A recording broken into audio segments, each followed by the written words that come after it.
Hey, what's going on, guys? Welcome back to another NBA 2K26 reaction. We are now officially less than 7 days away from the release of 2K26. Now, that being said, that goes to the people like me who did pre order the game and get the game a week early. So, that being said, on August 29th, at the game at 11 a.m. Central Standard Time, I'm going to be streaming NBA 2K26 all day and all night. We're going to be streaming the game. I'm going to be diving headfirst in the game. I'm going to be doing everything that I can. My day one build is going to be interior center with maxed out strength, vertical, and rebounding. So make sure to follow on Twitch. Make sure to subscribe on YouTube and make sure to do all those things, post notifications on, ring that bell, because NBA 2K26 is almost here. This is the Christmas morning before the Christmas morning. I want to say on 2K25, we streamed for a total like 14, 15 hours on the day that 2K25 dropped. And I imagine it's going to be something very, very similar for 2K26. So once again, make sure to subscribe. But now that we got all that way, we got a lot, and I mean a lot. So get your popcorn ready because we're going to be here for a while. Because there is a lot to react to. There is a lot to talk about for NBA 2K26 now that the community day passed and the embargo got lifted. All the YouTubers, all the people, unfortunately, I was not one of them, but maybe sometime later on in the future, knock on wood, all the 2K YouTubers were able to go to Community Day, test out the game, the builder, and see what the game is all about and everything. And we got video breakdown after breakdown after breakdown for the game, what the gameplay is all about. The shooting, the finishing, the skill dunks, the timing rebounds, the shot meters, the rhythm shooting, the defense, the dribbling, the speed of the game and everything, because obviously we know the game speed is like 10-15% faster than previous years. So there's a lot to talk about. So get comfy, get comfortable, because we're going to be here for a while. We're going to be reacting to a lot. And this is not even the big thing, because I'm streaming this right now at 11 p.m. My time currently. Tomorrow is the big day. Tomorrow is the day where the embargo gets lifted for the builder. So we're reacting to stuff about the gameplay stuff today, but tomorrow, very soon, we're going to be reacting to the same YouTubers going into the builder and making builds and showing off if you upgrade your close shot by 80, your driving dunk or standing dunk or driving layup or post control goes up to this or ball handle goes up to this, right? So that is the really, really important day. So can't wait for that. Also, one more disclaimer before we dive into the videos and reactions.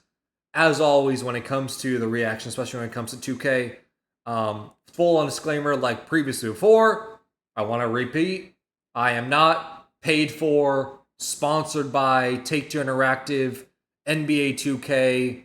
Nobody pays me to praise 2K or say something nice about 2K and everything.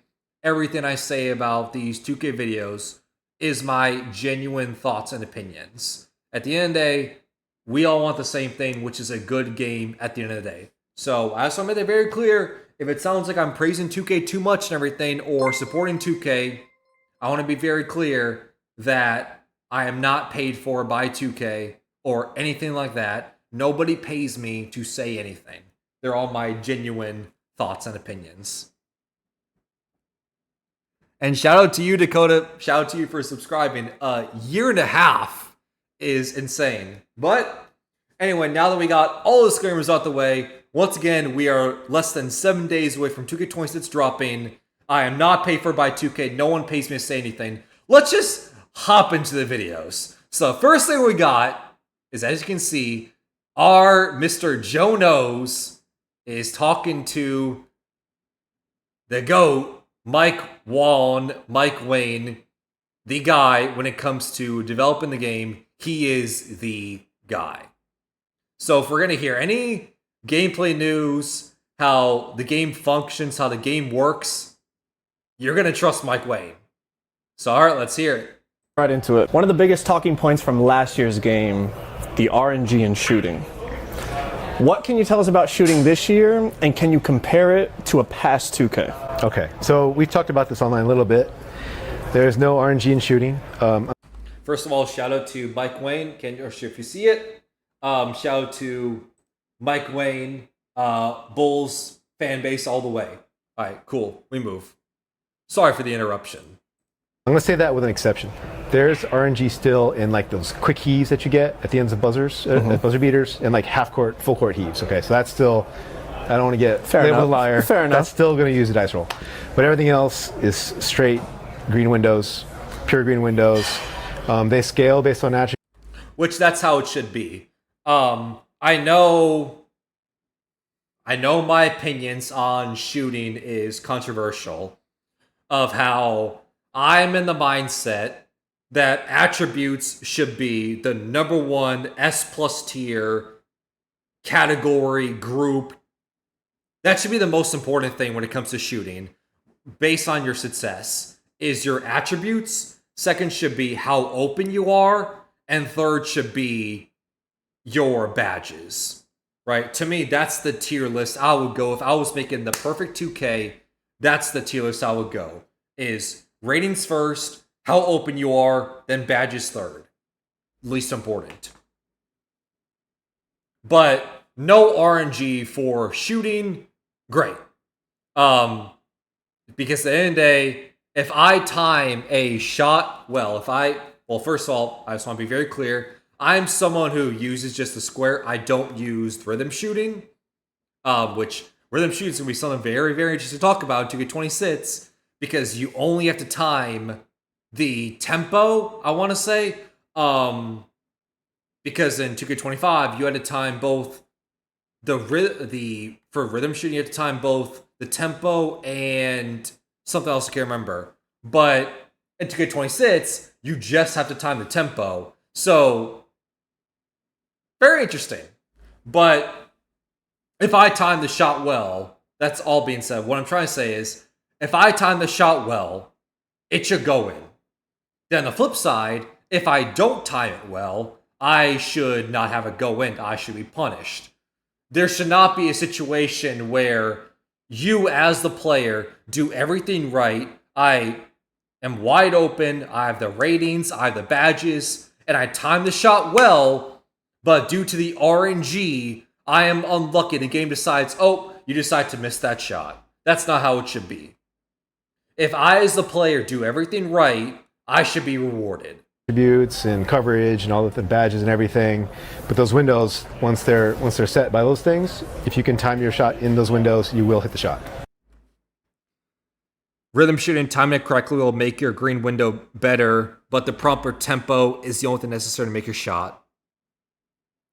Dakota, since first of all, once again, shout out to you being here and everything.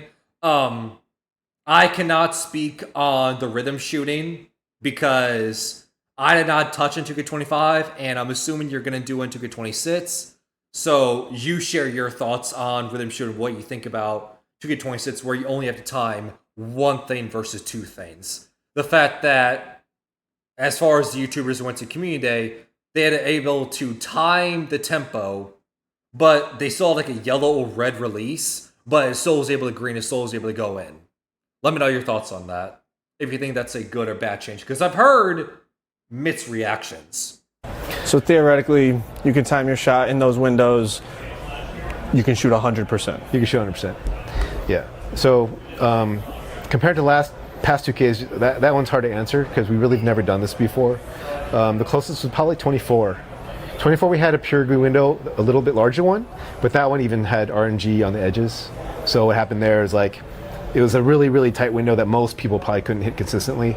And then that would bleed out to like 0% chance on the edges. So we still used a dice roll to keep the numbers like, so people wouldn't go like, over 10. they would at least hit some shots if they were kind of sloppy on their timing. Right. So that was the idea there. So you'd say it's like a more skilled-based 2K24 shooting. Yeah, absolutely. If I mean, to me, the whole thing about shooting 0 for 10, my main counterpoint, my main question is, what are the types of shots you're taking? Because, you may read that as, 0 for 10, stop shooting, you're trash.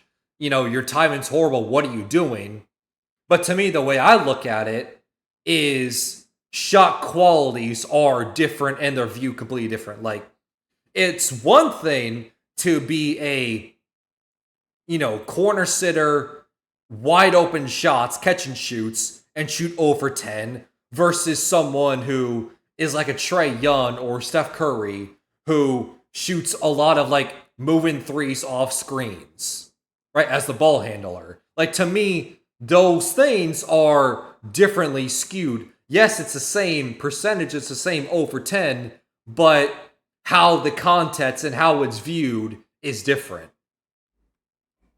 if you are 2K26 would be crazy. I think it's a good change, but some YouTubers are saying the penalty isn't big enough for purposely speeding up your shot. They want the green window to shrink more. I don't really care either way. I will adjust.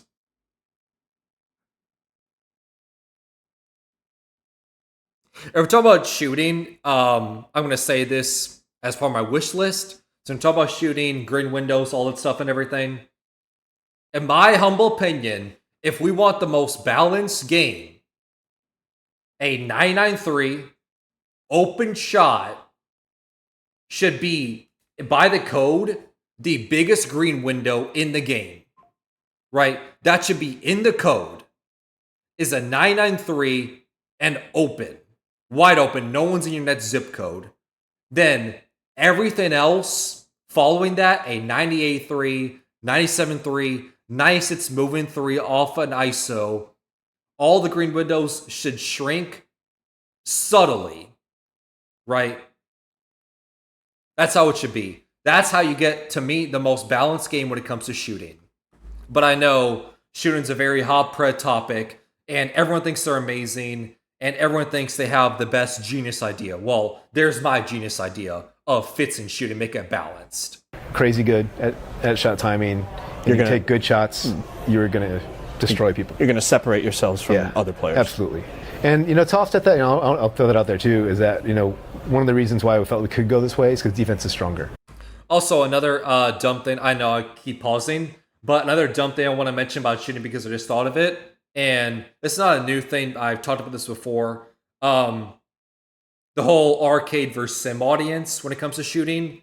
I feel like the sim audience kills the mindset and why the whole conversation about shooting being so hard, being so complicated, and why it's so controversial, always a hot topic, is because of sim audience, right? People want arcade, fast-paced, loose, casual fun, and the sweats pros out there want a realistic basketball game.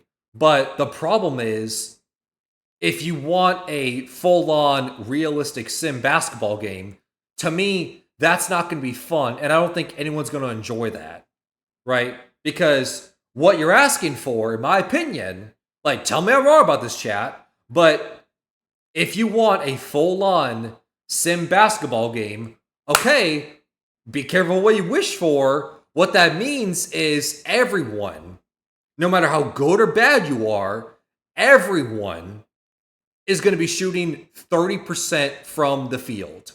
30% from three. Everyone. The most elite of the elite, top 0.0000001% of pro players will touch 40%. You want a realistic sim basketball game? That's what you get. Is everyone is 30% and below. Because that is realism basketball. In the NBA, Steph Curry, the best shooter ever, is shooting 30 to 40% a year. And everyone's below him. So if you want a realistic basketball game, be careful what you wish for. Because if people are shooting 30, 40% from the field, they're complaining that shooting is too hard.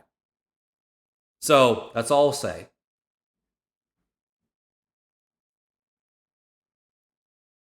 With a Pierre Green window, Dimer may be back to being very good this year.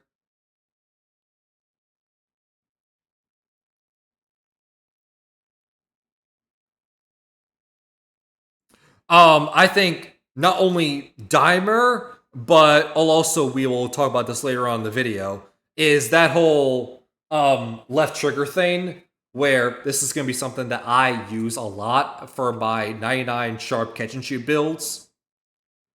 If you hold down on the left trigger, it causes your player after a pass to speed up the shot. So instead of normally what happens is you are a catch and shoot popper or spot up shooter, and you'll get the pass, and your guy will like fumble it a little bit like that. And by the time he fumbles it and catches the ball, sets his feet and everything, the defense is already collapsed onto you. They've already contested it. You've missed your opportunity, your window for the open shot. But if you hold the left trigger, you're able to just catch the ball, fluid motion, shoot it.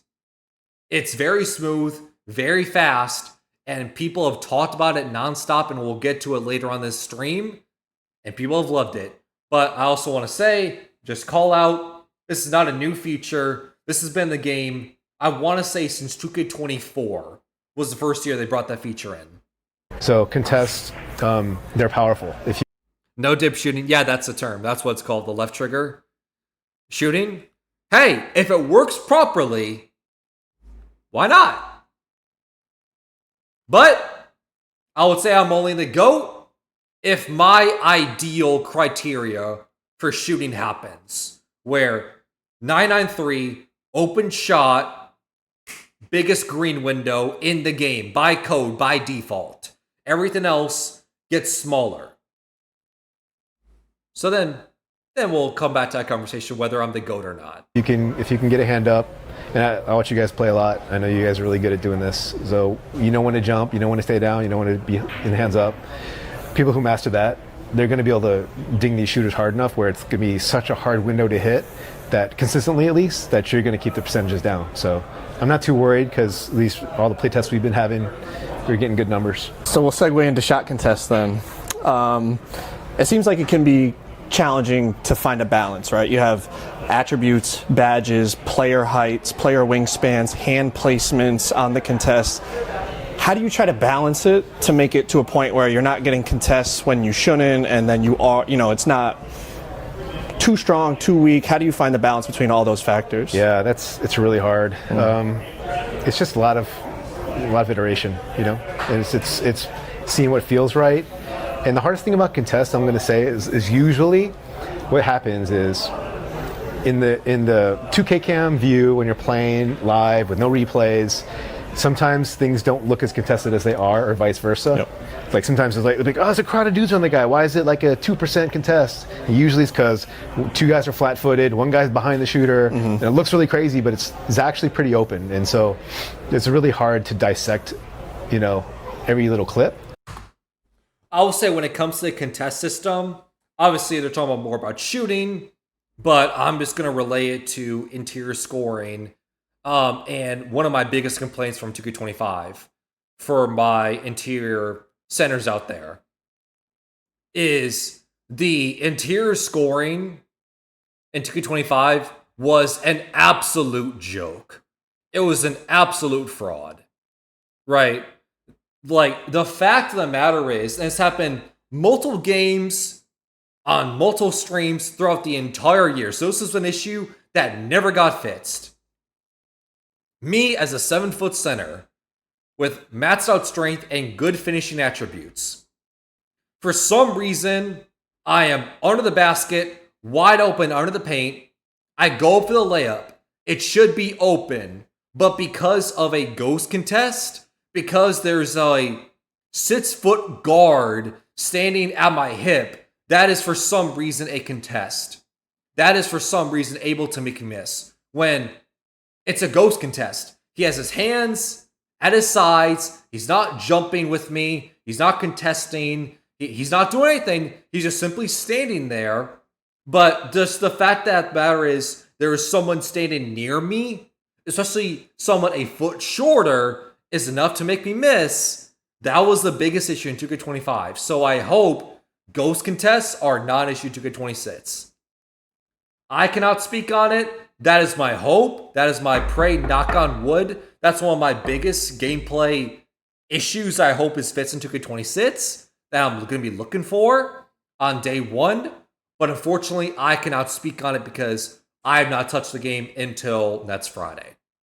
If you were to freeze frame it at the point of the release, it's actually... You can kind of see why Right. the game is saying this is not a heavily contested shot. Even Gotcha. though to your eyes, in real time, in the heat of battle, it might look contested. But yeah, it's really just a lot of balancing and trying to make it so that, you know, everything is a factor. We want people to invest in good perimeter defense or interior defense on the inside. We want to make sure that, you know, height is effective, wingspan's important. All those things got to be important. Right. And not, you know, overpower each other. Staying on the topic of shooting, rhythm shooting was added to 2K25. You've already talked about how rhythm shooting is different this year, and we kind of need to recalibrate our brains in terms of how to think about it. You've also talked about how you want button and rhythm shooting to both be viable options. What are some factors you would say people should consider when they decide if they want to shoot with the button or with the stick? It's going to be labbing, I think. It's going to be finding a shot that works for you and finding out like what you're good at. Because it's, I guess my analogy, maybe it's not a good one, but it might be like if shooting with the button is like shooting a free throw, and shooting with the stick is like shooting a deep three-pointer with maybe a slightly larger basket. It's like one might be easier for somebody and one might be harder for somebody, but it really depends on the person. Like some people are just going to get it. Some people are going to be in rhythm shooting and be like, I understand that tempo is what really matters. I got to get a certain speed in my stick throw to master shooting. Both should be viable. It should not matter whether you're using rhythm shooting with the right stick or square. Obviously, I'm using square because PlayStation, but obviously in Xbox, it's X. But you know what I'm talking about. Whether you're using the right stick or the button, it should both be effective, viable. There should not be one that's superiorly better than the other, right? Because me personally, I'm more comfortable using the button. That's something that I've just been grown up and I'm just used to and accustomed to ever since I played 2K as a little lad in 2K11. I just have always used the shot button. That's what I'm used to. But your experience may be different where you're someone who prefers to use the right stick. So that's more comfortable for you. But we're both effective. We're both viable options. You should not have a competitive advantage over me just because you're doing a different button than I am. It should be balanced, equal. It should be personal preference at the end of the day. In a perfect world. But once again, you can say all this stuff. It sounds promising until we get the game, and then we'll see if it's true or not. And some people are like, I don't get it. I just can't hit a shot. I just see the window. I want to use the button. That's fine. And then some people are going to be in the middle, like Wolf's one of our best players internally, and he's like, yeah, he has this crazy formula. He's like, I'll use button for this case, I'll use stick for this case, I'll use stick for this case, button for this case. So certain he's all over the shots, place. Yeah, certain shots, it might be easier for dividing it you. up. And for me, I do rhythm shoot. I rhythm shoot everything, like, and that's just how I play. But yeah, some people are mixing it up, some people are just pure button. And that's kind of one of the metrics for me, actually, is internally, what are people doing? What are they gravitating towards to be successful? And I've found that it's really a good mix. So I think we're in a decent spot. And I don't know why I want this, but I think rhythm shooting is cool. And if it was, you know, up to me, everyone would at least try it. But like I said, like we said earlier, it's like I didn't want it to be like last year, there was definitely an advantage. Right. And there might be an advantage this year if you find it easier because you just happen to understand the mechanic better. But really, you can't go wrong with either. So if someone's not like you, if they don't like rhythm shooting, it's like you can shoot with the button, you're on the level playing field. It's just it's just preference. And some people are going to be like destroying people on the button, and if you force them to rhythm shoot, they'd probably go 0 for 10. Yeah. So it's really, yeah. The goal is to make it both viable. Whether they're equal, I don't know if there's even a way to put a metric behind that, because I don't know how to gauge something that's that different, right? You're the gameplay developer, Mike Wayne. You should know how to gauge if it's balanced or not. Come on, man. Just different. With the addition of the Badge Max Plus 2 perk, you're going to be able to boost badges multiple levels now. Can you speak to how effective it's going to be? Let's say, your 78 three-pointer is typically silver set shot. How effective is it going to be to boost it to 78 three-pointer with Hoff set shot versus actually getting the requirement of three-pointer to unlock the badge level? Like, how can we kind of in our brains define like how much better it's going to be? That's a W question. That's a W question. Because the Mats plus 1, Mats plus 2s literally changes everything. Right? Like the fact that my attributes can be something where it's like, oh, I have, let's just say gold rise up, for instance. So it's probably what, like, I want to say silver was 81 or 82 standing dunk in 2K25. So let's just say I think was like 84, 85 was gold standing dunk in 2K25. So I could have gold standing dunk, I can have the 84, 85 standing dunk attribute, but I have the legend badge, despite my attribute nowhere near the attribute needed to reap the benefit. Which is very interesting, and honestly, it's something that I personally don't like. I don't like this whole trajectory where the Mats plus 1s, Mats plus 2s, where you're able to boost up the badges to the point where they're not normally at. Because to me, it makes the game unbalanced because it puts way more emphasis in the badges versus the attributes. Right? Like when you're in the builder, you are looking at a screen with attributes. That's what you're changing, not the badges. Sure, there is now a screen where you can make your build based on a certain badge threshold, where if I want Hall of Fame Rebound Chaser, the game will automatically input like nice, it's rebound, right? But attributes should be more important. Badges should be the accessory. very difficult question. All right. It's very nuanced. And the thing about badges is that they're situational, right? So a rating is going to be more global, and it's going to affect you everywhere, but the badges might be certain situations or certain contexts. So you have to consider that, like what kinds of shots are you taking? So yeah, generally... Badges being situational, very similar to what we said in the Courtside reports. To me, it's marketing speak. Like, this is another thing where it's marketing speak, where it sounds good in theory. It sounds good in theory, but we have heard that for so many years. Attributes matter. Badges are accessory. Badges are situational. Badges are things that you come to if your attributes are not doing enough for you. Like, we hear it all the time, and then we get the game, and badges are what matters. So I'm holding out hope. Maybe it's the year they finally get it right, but it's one of those things where we hear it every year. Attributes matter, badges are accessory. In my part of the world, attributes are the most important. Speaking, I would just say, find the shots that you like to take or that you tend to take. Find out the badge that's going to work best for, and then go all in on that badge. That's better than getting like bronze everything. Bronze everything is going to be like, it's not going to do a lot for you, to be honest. You're going to want to go at least silver or gold to see some effects from that badge. Otherwise, just go in on your attributes, and that's going to be more beneficial to you. All right, let's switch gears. Obviously, we're not going to know the full effectiveness of badges, whether bronze is the best, silver, gold, what is the best bang for your buck, until the 2K Lab tests come out like a week into the game once they do their tests. There's finishing. We've seen 2Ks where finishing has been insane, dunks, layups, floaters, all types of things. We've also seen years where it's been a bit hit or miss and a little inconsistent. And 2K25 was inconsistent.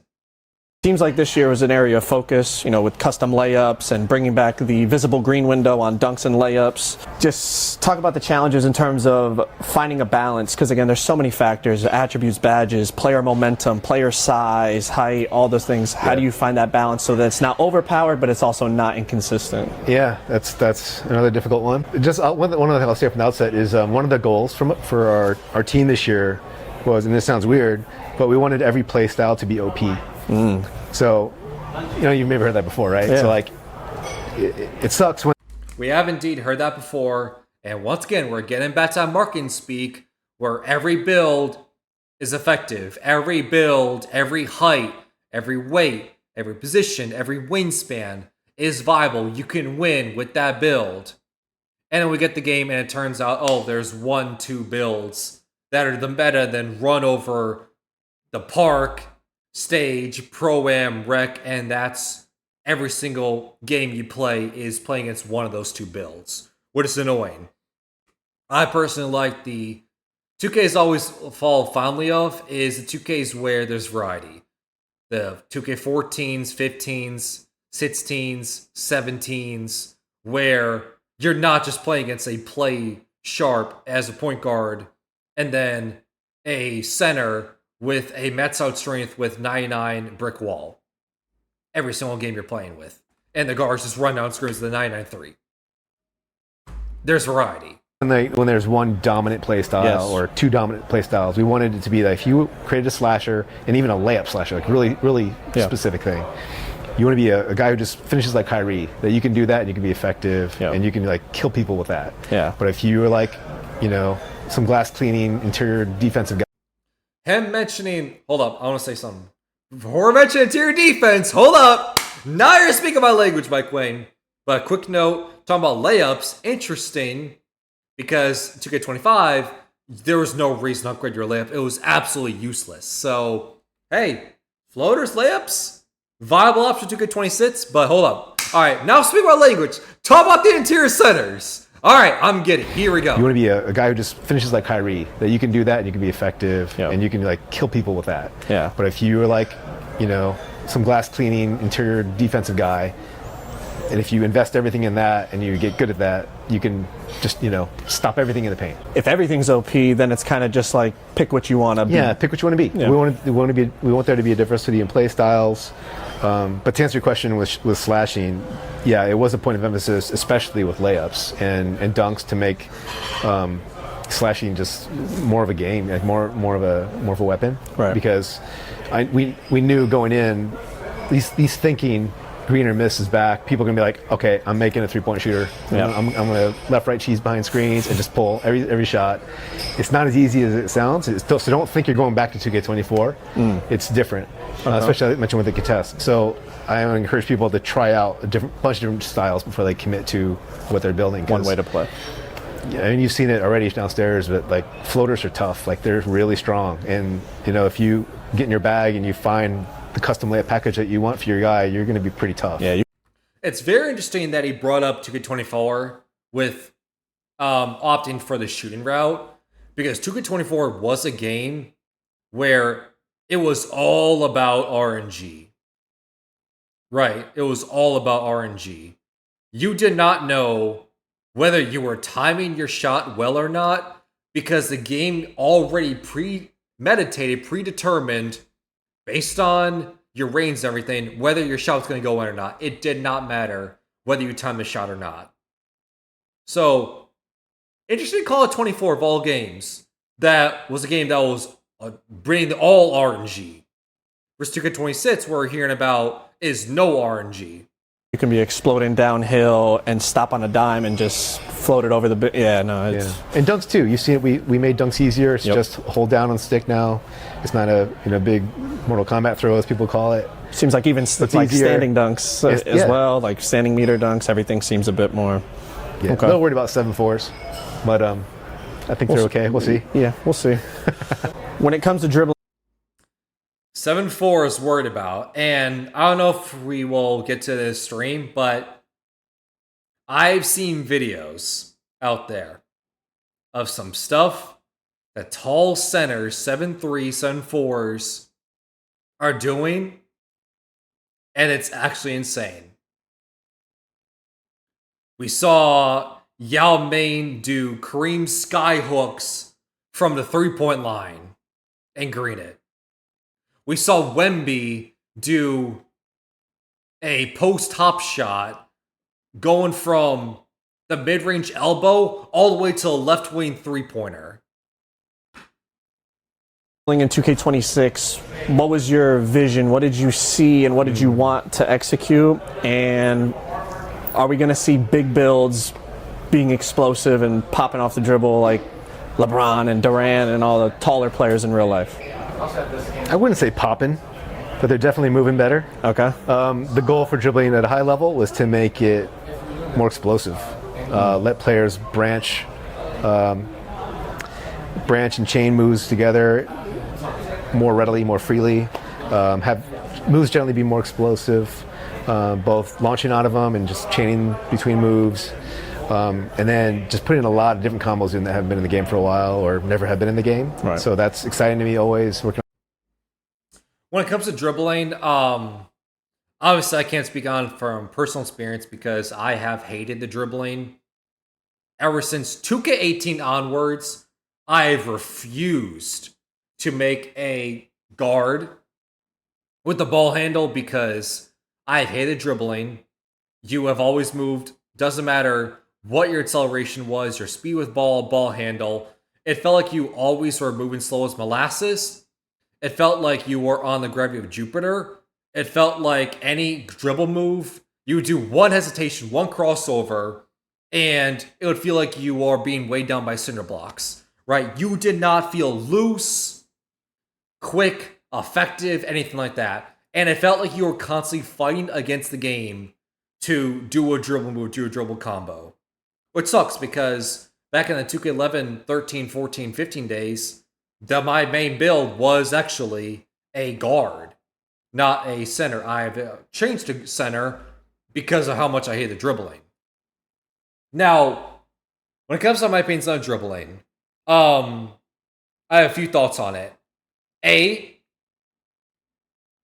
you can bring in all these different combo moves, size ups, signature size ups, dribble styles, all these crossovers, all these effective moves.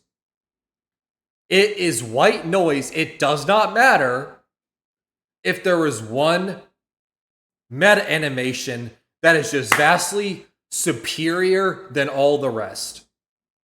There should be multiple animations viable and effective based on your ratings, badges, playstyle, and honestly also personal preference. Like maybe you like the Scottie Pippen behind the back because it's really great, but the, let's just say, Jamal Murray behind the back is also really good and you personally like that more. It should also be personal preference should also go into account. But here's my other things with dribbling. That's A. B.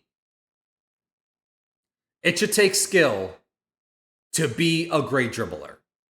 And what I mean by that is what I refuse to accept is spamming. We should not be in a game where the person I'm guarding or someone is guarding and the main ball handler of the team is just doing this. Right? What about this is skill? You see what I mean? What about that is hard? That is not skill, right? That is just spamming the right stick, pretending to be skill. You should be able to combo moves, flick the right stick in certain directions, be very cognizant, be very aware of what you're doing as a player. That should be rewarded, not just doing this and then being rewarded for it. This is brain dead dribbling. So that's my opinion on that. On the dribbler, it's just like, what can I Easter egg into this thing? Not tell anybody about. It's not in 2K. Learn 2K. You just See gotta how go. long it takes them to find it? Yeah, gotta wait till Steezo's video comes out, or you gotta like get in the lab and you gotta just cook. So, yeah, discoverability to me is like one thing that I'm excited about for dribbling, and I think people are gonna find like their dribble style and all the moves that you can set up with your guy, and find the right combo that that you're good at and get in their bag. And I messed with it a little bit, and it definitely feels more explosive. Even the 6'6", 6'7", 6'8", 6'9", yeah, definitely compared to last year, much more. I know you said not poppy, but I would describe it as more, burst. Yeah. Shout out to Shea, our cover guy, because a lot of his animations are pretty tough. So he's a good dribble style to try out too, I'd say, for the bigger guards. So judging by the things you've tweeted and answered questions on, it seems like it's hot as molasses in here. Hold on.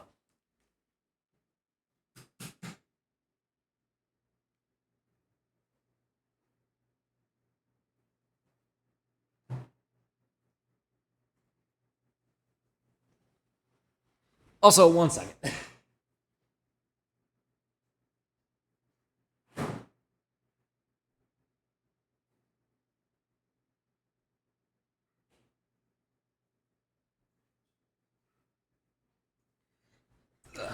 Okay, I is back. Chat, let me know. I hope it's not awkward background noise from the fan. It's just hot as molasses in the room. So I hope the fan noise is not annoying. If it is, well, great. I guess I'm a sweat in here for a second. Also, appreciate it. Got the cut clean for 2K26. Pretending that I'm getting scanned into the game. Because maybe we do have the face scan on day one. Because normally we don't. you're kind of leaning towards a more skill-based defensive system in the game. Like you said, pluck steals have been nerfed, but blitz steals will be rewarded. It seems like if you outplay your opponent, that's what you're looking to reward defensively. Was that the idea going into kind of revamping how defense is played? Especially with steals. Steals have been, for a long time, haven't had much of a game to them. Right. It was kind of a ratings-based dice roll. So that's what I meant when I said the pluck steals are gone. Yeah. The ones that are just calculated by, like, here's your rating, here's my rating, I hit the button, let's just play an animation out, that's all gone.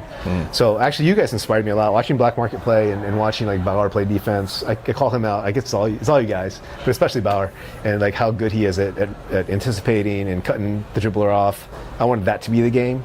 Like, if you can read where the ball handler is going and then hit steal at the right time. We spent a lot of time on that too, just the ball targeting on steals and playing the right animations. They're quicker generally.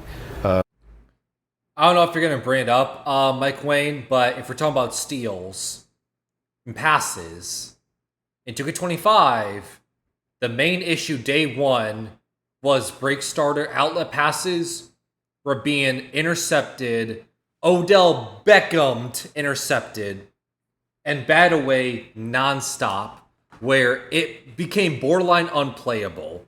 Because, take it from me, a center with a maxed out rebound and passing, it was pretty much useless to throw a full court break starter pass. Because 99.9% of the time you throw that pass, someone's going to Odell Beckham that pass when they're not even looking and steal the ball. And it got very annoying. 2K toned it down in a patch, but it still was a prevalent issue, but it wasn't as bad as launch. So, I don't know if you're going to bring that up, but that is my main thought when it comes to steals. Is when it comes to full court passes, to me, I said in my wish list, you should be facing the direction of the ball in order to get a steal. You should not have the eyes back of your head, Odell Beckham, and steal the ball. That should not happen. The animations themselves, and not locking you into them as much. But yeah, that whole, the IQ part was important to me. Yeah, actually having some stick skill to be rewarded for a steal instead of just, like you said, pressing a button and the game gives it to you. Yeah, AKA full court passes where you're not even looking, you press the button, game rewards you for some reason. And that was, like I said, the top of the thing is like that was across the board, right? So, but especially with defense, steals, blocks are the same way. We didn't want to just be like, okay, your rating's good, you block everything. Right. It's got to be, you got to time it, you got to read, you got to know when to jump, when to stay down, those kinds of things. I saw some people follow up that they were concerned, like, so what's the point of even going high steal? From my experience playing 2K, the higher your steal, the better reach animations you get. Not just plucks, just better, quicker reaches. You recover faster instead of getting into a long, kind of stumbly reach animation. I'm assuming that's consistent this year. Yeah, and you even have like, we actually have different collision radius with the hands based on your steal rating. So there'll be times where like, if you're the ball and I have a lower steal rating, if I get like right on the edge of it and I'll miss it, but that extra couple of like, sometimes inches or less than inches can make a difference between a steal and not a steal. So that stuff's all impacted by your steal rating. So there's reason to invest in steal, especially if you want to be a lock or a two-way. You're going to need it. You touched on it a little already in terms of the build and play. So based on that, my thought process is these small forward perimeter lockdown Kawhi builds are going to be very overpowered. Style diversity you're looking to create. Is there anything else gameplay wise that you would say you're hopeful creates that diversity in 26? Besides the builds themselves and the takeover system, I think I mentioned on Twitter, we opened up some of the requirements too for like dribble styles and for dribble moves. That so the rule kind of was, if it was like an 80 rating requirement, and you were like, it was like for swings only or for smalls only, that got moved to both. So that's kind of the rule. So I know people were saying like, okay, well that means that like LeBron can get Kyrie's moves, and that's not how it works. Right. Kyrie's still going to be limited to the small guards because it's such a high rating. Yep. But yeah, opening some of that up is going to, I think, hopefully create some build diversity, or give people options at least. Like if they're only choosing a small guard because they want a certain dribble move style or a certain move itself, maybe they can open that up to a 6'5" or 6'6" now, or 6'7", something like that. Big shout out to... Not to repeat myself, but as we are wrapping up video 1 and going to the second one, I brought this up before, but you can have all the animations available to you in the world, but it's all white noise if there's just one animation that's the meta and just superiorly better than everything else. All right, let's move on to video number 2. I played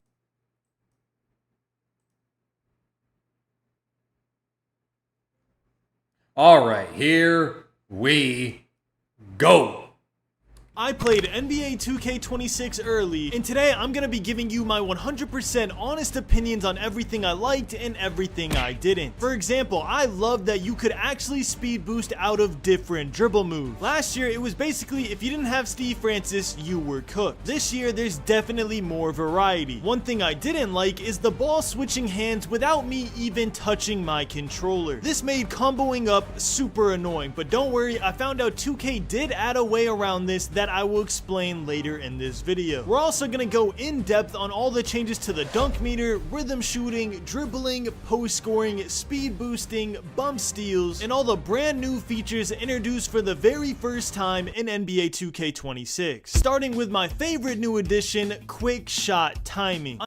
All right, here we go. Let's see what this is all about. And yeah, this is what we talked about in the first video, or at least we alluded to it, but now we're actually seeing it in person. Is holding the left trigger if you are a spot up like me. But then make 99-3 viable then. I'm calling it right now, this is going to be the most overpowered addition to shooting we have ever seen. If y'all aren't familiar with quick shot timing, basically it's a feature where if you hold LT before you shoot on a catch and shoot shot, you will drastically increase the speed of your jump shot. Here's a side-by-side comparison so you can see for yourself just how fast quick shot timing makes your jump shot. Now for the My Team heads watching this video, it might be a little hard to learn 5 different players jump shots and then also learn 5 different quick shot timing. But for those of y'all that play My Player, aka the Park, Rec, Pro-Am, whatever, I highly suggest you master this feature. Think about how many games you play with your My Player. Hundreds to thousands of games using one singular jump shot. So Not one jump shot, because if you're like me and a lot of other people, you have multiple builds with multiple different jump shots because it's different play styles, different attributes, different ratings based on the play style. if you take the time to learn your quick shot timing like it's your actual jump shot, you will quite literally never be contested every time you take a catch and shoot shot. I can't stress how important it is that you take this new feature seriously, especially if you're a spot up build like a lockdown or a popper. And if you're worried that it So off rip, based on everything we are hearing so far, is you have the quick shooting left trigger with the catch and shoot as we're seeing right now. We have sand dunk and dunk meter improvements. Increase access to getting deep in your bag with dribbling. Think about all the improvements that offensive players are getting. It's kind of crazy. It's actually insane how many improvements and how superiorly overpowered offense is going to be this year. Now, the thing is, if offense is overpowered, is good, defense also has to follow and also be good. It has to also be viable. It can't be this system where the team that wins is the team that has more possession and scores more points.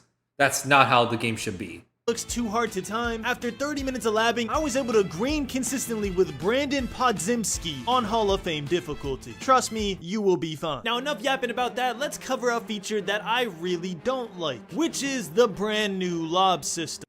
I do not like this either. Now, given I did not like the lob system 2K25, where you had to time it to begin with, I didn't like that either, but I feel that's just sour grapes from my end.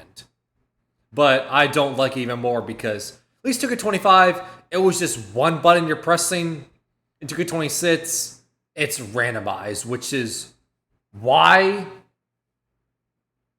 And the reason why I hate the 2K25 alley-oop system is that, I don't know, like, maybe it's just like my experience of just playing games or playing other games of QTEs, but in my experience as a gamer, when I see a button pop up on screen, my instinct is just to press it immediately. Right? Like, I see the square button, my instinct is like, oh, I see a square button, I have to press it immediately. Not considering, not thinking in my head, oh, I have to wait for the meter to go into the green zone, and then that's when I press it. Like, no, I see the green button, I'm gonna press it, right? More specifically, we're talking about what I think is an unnecessary change, where whenever you throw or try and catch a lob, the player on the receiving end of the lob will get a random button prompt that they still have the time to complete the alley-oop. If you're a little bit confused, in previous years, all you had to do was throw the lob and you would always click X or square at the appropriate time and you would finish the lob. Easy enough, right? Well, this year, it is no longer gonna be always X or square to finish your lobs. Instead, it could be any of the 4 buttons on your controller. So on PlayStation, X, circle, triangle, and square. On Xbox, A, X, Y, and B. And the reason I don't like this change is I just feel like it's pointless. It was intended to quote-unquote increase the skill gap in NBA 2K26, but I don't know about y'all, I just don't think that's To me, there's a lot of things you can add for 2K for a skill gap. Dribbling, shooting, finishing, defense, right? Those are things that like actually need a skill gap, not alley-oop finishing. Like, there's certain things on the priority list when it comes to skill gap. Alley-oop is not one of those. skill. I'm not gonna call someone trash for missing a random button prompt, and I'm also not gonna give someone props for hitting a random button prompt. I'm gonna spoil it right now. I guarantee you, on my life, on my money, everything, I guarantee you the group is still going to call me trash because of this whole new alley-oop system. I guarantee it. Hell, not only that, I guarantee it's going to be day one. On 2K release, we're probably going to go the wreck on launch on day one, and I'm going to get an alley-oop prompt, and I'm going to miss the button because, oh, they gave me the triangle button instead of square. And I'm going to be called trash. I guarantee that's what's going to happen. Usually whenever you think of upping the skill, you want to be able to give someone props whenever they can do something that other people can't do. But I'm not finna dab up my boy because he clicked circle instead of square. I just think it is an unnecessary change. I will say that at lower difficulties, it was always X and square depending on what console you're on. And then whenever I raised the difficulty to Hall of Fame, that's when I got the random button prompt. So that might mean that it might not be in every single game mode, but whatever game mode it's in, I am gonna find it annoying. The next thing we need to cover are the changes to the dunk meter. I'm gonna say this off rip, the dunk meter is better on NBA 2K26 than on NBA 2K25, but only for certain builds. And what I mean by that is dunk metering on taller builds felt like it was the easiest thing in the world. If you take a look at these clips of me trying to So my 7-foot center is going to be pretty easy to do standing dunks. Interesting. Hey, maybe this is the one year where I learned to actually do standing dunks. Because in the past, I didn't do it because I just didn't think I ever fully comprehended or fully understood the whole system. Because I would try to do it, I would, flick up on the right stick. And then after I flick up on the right stick, I would immediately pull down on the right stick to start the sequence to bring up the meter. And then when I release the right stick is when it's in the green zone. But what would happen a lot of time is instead of doing that, what I want, start the meter, start the system, start the dunk, I would do like a hesitation. And by the time a hesitation animation played, I'm already under the basket. I kind of already wasted my opportunity to do a stand dunk, so I don't think I ever fully understood the concept. So, hey, maybe this is my year.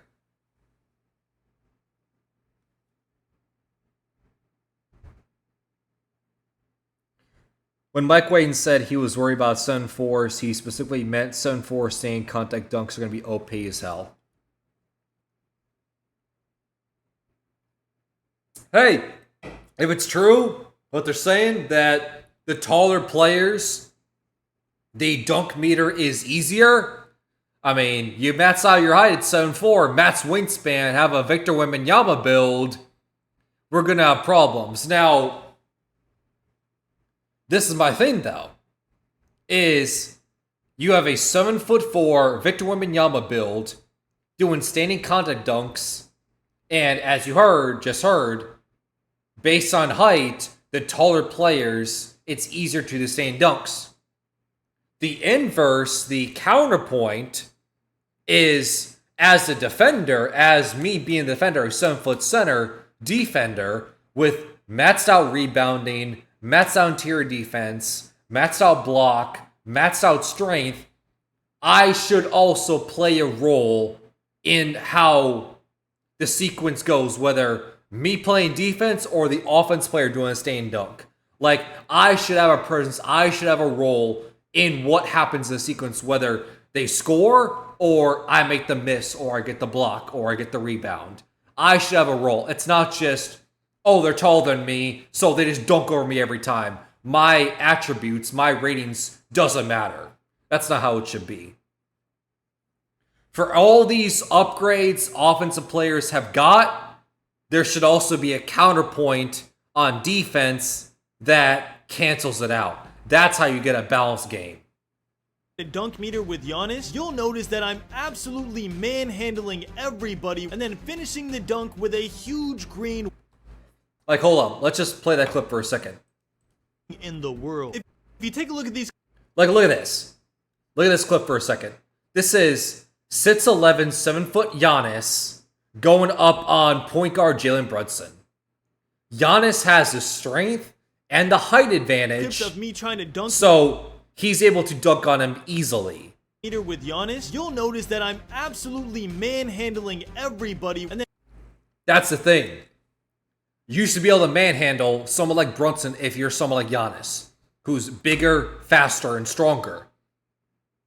Whatever, if it's 6'11", 7-foot Giannis go up against 7-foot Cat or 7-foot Mitchell Robinson, and you're still doing those standing dunks, just pushing them out the way, then we're going to have problems. And finishing the dunk with a huge green window dunk meter. And this is on Hall of Fame difficulty, the highest difficulty we could put it on. And I want y'all to really focus on the size of the green window in the dunk meter.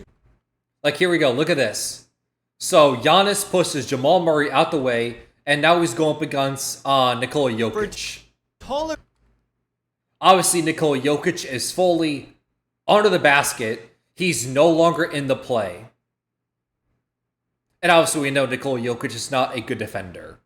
Builds, it is ridiculously huge, almost making it hard to miss contact dunks on taller builds. But if we look at the flip side and try to get contact dunks with smaller builds, like Anthony John Morant going up against, I think that's Anthony Davis. Yeah, Anthony Davis. Edwards, So John Morant trying to go up on, looks like Anthony Davis, Cooper Flagg, and is 11 Derek Lively? I think. Regardless, go up on 3 people, and John Morant is shorter than all those players. John Morant, it was still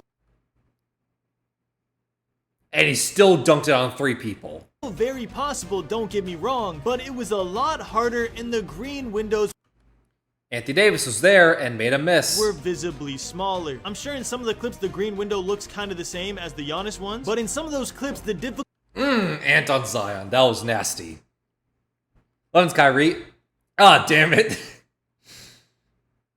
Who's Derek Lively then? What number is he? was set to Was he even on the court? Pro just so I could see the changes in the green window for the dunk meter. And what I noticed is that whenever I go to Oh yeah, 11 is Kyrie. Okay. Alright, I'll admit, that's my bad. But you know what? It's midnight. Alright. That's my excuse. Hall of Fame on a 6'4" or 6'3" build like John Morant, Anthony Edwards, getting contact dunks became increasingly more difficult. And that makes sense because 2K did say it is a dynamic dunk meter, which means the dunk meter changes as you go through your animation. So you'll notice in a lot of these clips, I will start the dunk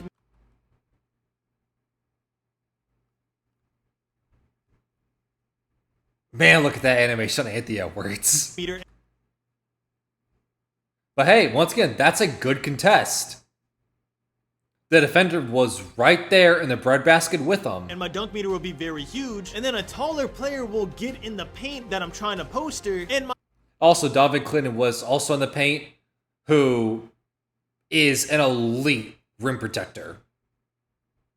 dunk meter literally goes to 0, where it's either not greenable at all, or it's basically 1 out of 100 times you might hit the very small pure green window, which was a little concerning for me because as y'all know, I love making like a 6'3" or 6'4" 2-way all-around guard build that has high driving dunk, high defense, high shooting, and high playmaking. But man, after seeing this in quick play, it really does have me second guessing making a small guard with a high driving dunk. I might actually save my small guard builds for just shooting and playmaking, and then make my tall guard builds have the high dunking, so I can save attributes, because if I'm not going to be able to contact dunk consistently, and it's going to be 2K25 2.0, I'd rather save those attributes in the builder for my small guard. My prediction is lock this in. About a week away from 2K26 dropping. This is my prediction, chat. So lock it in. Come back to the stream if I was right. I think 6'4" and under guards is going to be all layup, no dunk.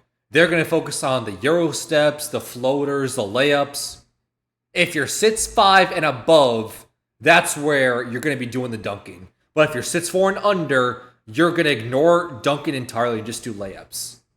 That's my prediction. It'll have to be something I test out more when the game comes out, but if I had to summarize it, if you're making a tall guard, I highly recommend that you up your driving dunk. I genuinely believe it is the easiest thing in the world to dunk meter with high driving dunk on a tall guard build, but if you're making a small guard, we're gonna have to wait and see. Don't worry, I'm gonna test it out day 1 so y'all don't have to, but I just wanted to give y'all the pro tip now. Now, another thing we gotta talk about with the dunk meter is there's actually a brand new control for it that is so user friendly. If you notice on some of these clips, whenever I try to do the normal way of dunk metering, which is up on the right stick and then down on the right stick really quick, you'll notice that there's like a little bit of a hitch before I go up, that which I talked about before, and it's why I hated and why I could never pull off the standing dunks, skill dunks, because of that hesitation. So Once again, hey, maybe this is my year. Interrupts the flow of gameplay. That happened on 2K25 too. I never really liked it. It's like my player's trying to do a hezzy because that is up on the right stick. So what it looks like is he's doing a hezzy into a dunk meter, which wasn't what I intended. But on NBA 2K26, there's a new control where all you have to do is hold down on the right stick and it activates the dunk meter. And just like I highly recommend y'all get used to the quick shot feature, I highly recommend y'all do this method of dunk metering instead. Just hold down on your right stick and time it. And by time it, I mean release the right stick when it's in the green window. Way easier than flicking up and down on the right stick. You will never get a hitch or a hezzy. It feels so fluent. Sounds like a W. In game, at least in quick play. Obviously, we haven't tested out online. It might feel different. But by the end of community... And look at that dunk. Hold up. Up and down on the right Anthony stick, Davis. you will never get a hitch or a hezzy. It feels so fluent in game, at least in quick play. Obviously, we haven't tested. So look at Anthony Davis going to the paint in transition. The only player to beat is number 12, John Morant. Anthony Davis is 10, 11 inches taller than him. Might feel different. Going up with it, big green window. Bah! And the reason why I'm focused on that stuff is as someone who makes bigs, I don't want to have a situation like 2K25 where there's ghost contests as a big man and there's a guard in the paint with me, and them just being next to me causes me to miss. It's an open shot because I'm 10, 11 inches taller than them. At the end of community day, I was only dunk metering by pulling my right stick down and timing it that way. And not only did it feel better, it felt like this is how it's always should have been. So I'm really glad 2K made that change. Hopefully they'll keep that change in future releases. Now I feel like I've been yapping about the dunk meter for too long, so we're gonna come back to standing dunks later, but do not miss that part because trust me, there is something you need to know about standing dunks. For right now, let's talk about the dribbling. Every year, everybody wants to know about the dribbling because that's what makes or breaks a good 2K game, in my opinion. If the dribbling feels super stiff and robotic, it will never be fun because you cannot combo up and you can't get open effectively without everyone using the same one or two moves to do it. So this year, I'm happy to say a lot of dribble moves looked really good. And y'all don't have to take my word for it. Look at the screen, bro. I'm showing everything that I'm talking about. You can personally see yourself that the dribble moves look faster. 2K did say that the game speed is increased by 10 or 15%, so maybe that's helping to contribute for the look of it looking way better, but I also feel like the actual dribble moves itself are less stiff and more controlled. For example, the Curry slide on 2K26 kind of feels like the Curry slide on 2K22. If you remember 2K22, it was a super arcade-like game where you could spam a Curry slide, run to the left, spam a Curry slide, run to the right. The Curry slide in NBA 2K26 feels similar to that. And make sure to write this part down because I'm about to put y'all on. The best dribble moves in NBA 2K26 ranked from least overpowered to most overpowered. Starting off the list, we got Steph Curry step back, a super clean separation move for small guards that'll create that extra bit of space you need for a wide open shot. Kyrie Irving behind the back, a ridiculously fast misdirection move that will catch your defender off guard. Hope you enjoy that, Dakota. Anyway, back to the regular schedule programming. Every single time. Mike Conley step back. Not only will this allow you to create some space and reset your dribble, but it also allows you to speed boost to either side. James Harden and Kevin Durant step back. A great separation move for tall guards that seems to have an insane... Oh! Hold up! ...and reset your dribble, but it also allows you to speed... Hold up. Rewind it back. Rewind it. Rewind that KD. Step back. Boost to either side. James Harden and Kevin Durant step. God damn. Look at that step back on James Harden KD. Look at that. Not only will this allow you to create some space and reset your dribble, but it also allows you to speed boost to either side. James Harden. Okay, so chat, look at this. We're gonna go pause frame by frame.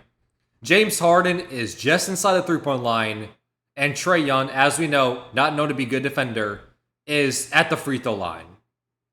And Porzingis is also standing next to him. James Harden starts this behind the back, right behind the three-point line. Kevin Durant breaks his ankles. Behind the back to the three-point line, Trae Young goes from the free throw line to near the restricted area off of one move. Look at all that space. Back. a great separation KD, same thing. Brandon Miller, inside the circle near the free throw line, and now he's at the three-point line. move for tall guards that seems to. And look at this one. KD, we're pausing right as he's doing the step back move. Brandon Miller standing right beside him, right beside him, near the corner. Have it in. KD does a step back to go from the mid-range to the corner three, and this causes Brandon Miller to fall all the way from, he was like right here where Bridges was, to all the way at the paint at the block off of one move. Same. You get that open off of a step back. And if I'm being honest, chat, if you get this open off a step back and you can't green this shot when you're this open, then that's on you. Because no chance you miss a shot like this when you are this open. Insanely high rate of ankle breakers. Cheese this while you can, because I can almost guarantee it will be patched first week. Steph Curry dribble style. I don't even need to say anything here, just look at this speed boost. There is no speed boost in the entire game that is better than this. And finally, the most overpowered dribble move in NBA 2K26, Steph Curry behind the back, aka the Curry slide. Shocker, I know, the move that lets you change direction and speed boost to either side is the best move in the game. But yeah, overall, dribbling felt a lot better on Curry slides back, chat, 2K26. So it makes its return from 2K21 and 2K22. Alright, that's fine. I have my issues with Curry sliding. Mainly because it's not the move itself that I don't like. It's the whole idea of what I've said before, and what I've said numerous times, but I'm going to say it again, is... Oh, this also sounds well good in theory. There's a plethora of animations you can use that are effective and useful. Sounds good in theory, but the problem, at least in my opinion, why I did not like the Curry sliding is because it was superiorly better than any other drill move in the game, where you felt like you had to use a Curry slide. Because otherwise, if you didn't use it, you were going up against someone who was going to use it and spam it. So you were at a competitive disadvantage if you did not do the Curry slide. That's not how it should be. So it's not the Curry slide itself that I don't like. It's being forced to do it, because if you don't, you're at a disadvantage. 26 than it did on 20. AKA, you don't have balance. Now, I'm not one of those creators that's going to go out here and say, it's better than 2K16, it's better than 2K19. We're not doing all that. But as long as nothing is changed or patched before the game is dropped, which please, 2K, do not do that. Just let us have a month of the game that we played at Community Day, please. Because I can definitively say that the dribbling on 2K26 felt way better than the dribbling on 2K25 as long as nothing is changed. Now, with every positive, there is a negative. There were still what I like to call a lot of dribbling hitches in the animation, meaning sometimes I could speed boost out of certain moves, and other times whenever I used the move and I went to sprint out of them, my player would do like a little hezzy stop before sprinting again. I know y'all know exactly what I'm talking about. It was all over NBA 2K25. It was part of the reason the dribbling wasn't received that well.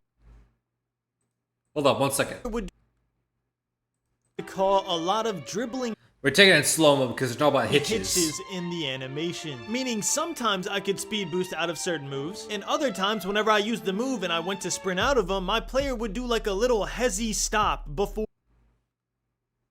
The reason why he stopped and couldn't speed boost is you have no adrenaline, you have no stamina. Anthony Edwards is drained, is tired. That's the reason why, which is good. That is balance. That prevents spamming, is your adrenaline is drained. So that's the reason. or sprinting again. I know y'all know exactly what I'm talking about. It was all over NBA 2K25. It was part of the reason the dribbling wasn't received that well. And that was because most of the dribble moves that looked good, you couldn't sprint out of them without your player doing like a weird hezzy that you didn't input in your controller. I'm hoping that whenever we put our custom animations in and we mix and match our favorite sigs, that it'll be more fluent. And from what I've seen when I was at the event with the other dribblers, that was exactly the case. People said that it was a lot more fluent whenever you put your actual animations in together. So we'll call this one a small negative because these are just NBA player sigs at the end of the day. But I did want to mention it just in case you go out there on day one and your player's doing a little bit of a hitch. Maybe you need to change your dribble moves, or maybe that's just how it is. We're gonna have to wait and see on the full game. But I will say, if quick play is any indicator, a lot of the taller builds had good dribble moves. Kevin Durant had good dribble moves. Giannis had good dribble moves. James Harden is 6'6". I don't know if you would call that a taller build, but he had good dribble moves. So I do have a lot of hope that taller builds will actually be viable this year in competitive scenes. Now, enough about dribbling specifically, let's talk about speed boosting. Once again, if you played NBA 2K25, you knew that you had to have Darius Garland dribble style to speed boost, with some small substitutions like DeJounte Murray or other niche options that people found, but for the most part, everybody was using Darius Garland. And that's where you ruin the balance, is having to use Darius Garland as a dribble motion style to speed boost. And if you don't do that, if you do something different, you're at a disadvantage because you're going to go up against someone who is running that. That's not balanced. In what world is that balanced? I really don't believe. I would love for someone to debate with me and try to convince me and defend it that, oh no, that's balanced. Please, I'm here all day. Believe that is the case anymore, and the reason for that being is we were able to speed boost on multiple players. To put this in perspective, on 2K25's community day, we were able to speed boost with like De'Aaron Fox and maybe Curry, and I think that's it if I remember correctly. This year you could speed boost with Kyrie, you could speed boost with Curry, you could speed boost with James Harden, you could speed boost with Giannis, you could speed boost with pretty much every player you could think of that should be able to speed boost, and none of it felt super clunky. There wasn't like a weird slowdown after their initial burst. It honestly felt really smooth, and that's why you've seen people on Twitter being like, listen bro, this is gonna be a fun game if nothing changes.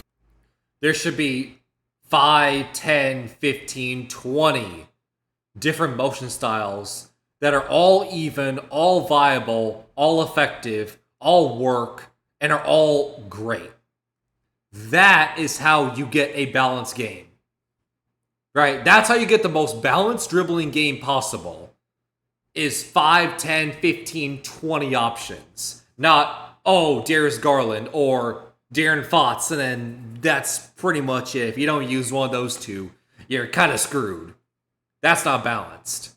What's balanced is you have 20 options at your disposal that are all viable. From community day to launch day, because what we experienced and what you're seeing on the screen, again, you don't have to believe anything I'm saying, you could visibly see what we played, was that speed boosting was actually effective again. Now, I know there's some people that don't like that and they want it to be realistic, so I will say that the defense in NBA 2K26 felt responsive enough to counter these super fast moves. Sadly, I can't go into depth on that until tomorrow, so just take it with a grain of salt, but I will. I'm taking the whole responsive stuff with a huge grain of salt because this is on play now against the AI.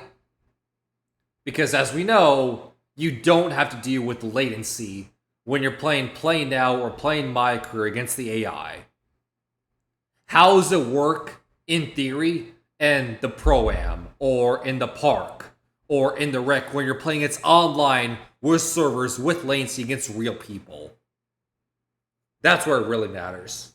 Say the best 2Ks in existence are the ones where offense is overpowered and the defense is just as overpowered, so you can match and counter each other until the best team wins. Now we got 3 more main topics to cover, and then I'm gonna give y'all some overall knowledge of NBA 2K26 for some things that you might be worried about. So for example, rebound timing, wide open layup timing. I know people are worried about those. I'm gonna cover that at the end, but right now let's talk about the standing dunk meter. Once again, I'm making a prediction right here and now. I think the standing standing dunk meter is going to be super strong. I'm saying I don't think it's just going to be viable. I think it's going to be very good. I wouldn't say overpowered like NBA 2K24, but definitely useful, unlike on NBA 2K25. And if you look at the clips, you can see exactly why I'm saying that. You do the exact same method that you did on 2K24. You get in the paint, you get your player in the dead zone, and you can either up down to dunk meter, which is what I was doing just because I'm used to it, or you can just hold down on right stick and your player will do a standing dunk. And as you can see in the clips, they are super strong. I'm 95% sure that all of these clips are on Hall of Fame. Maybe one or two might be on All-Star, but I know for a fact the majority are on Hall of Fame. And look how big that green window is. Now granted, I am doing this with tall players who have high strength, so it is how it's supposed to be. And I don't think I mentioned this in the dunk meter section, but I wasn't complaining that smaller guards aren't able to dunk meter. I was just trying to tell y'all so you know, so you don't mess up your first builds. I think that the dunk meter window should be determined on a variable of things. It should start off with your dunk rating, your vertical, and your strength, and then it has to factor in your opponent's strength, their block, their interior defense, what badges they have, how tall is their vertical, how tall is their player, how tall is your player. Realistically, a 6'4" guard should have a tough time dunking on a 7'3" center with max interior defense. That's how the game should be. Now, am I still gonna complain as a 6'4" guard who got taken out of his dunk meter? Of course, I'm a 2K player, but that's how it should be. Anyways, back to the standing dunk meter. There was no time where I just got taken out of my meter or my meter became super shrunk, even when I was dunking on centers who had high interior paint defense. So it really has me thinking, is gold rise up gonna be the sweet spot again like it was in previous years? Especially with the addition of max +2 badges that 2K already confirmed. Just getting that gold rise up threshold, you could technically have legend rise up with a reasonably high standing dunk rating and just absolutely dominate in the paint. Just something to look out for, but if you wanted my opinion, I think standing dunk meters are gonna be extremely strong.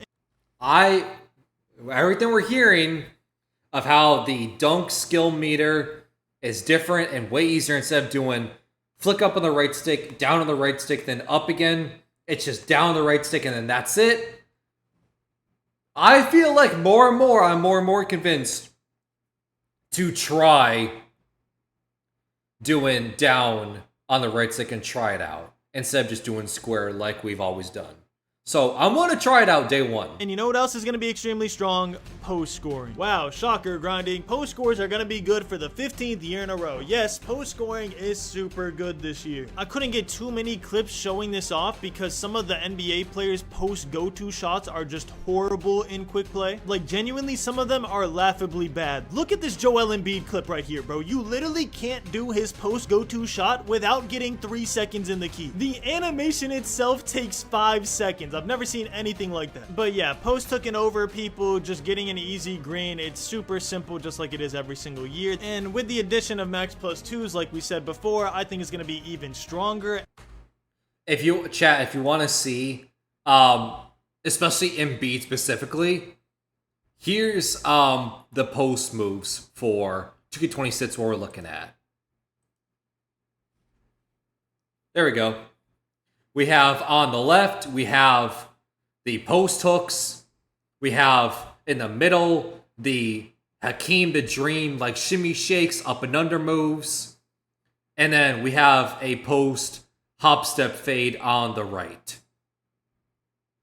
And from what I'm understanding, people are loving all the capabilities, all the versatile moves that post scorers have, which this should not come as a surprise because post scorers routinely are one of the best builds in the game every single year. So there we go.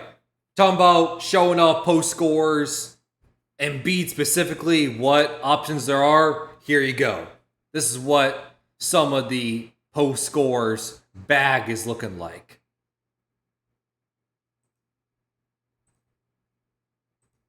But also, I did just tease into this, so as we were switching over, this is all the new jump shot meters for the game and everything.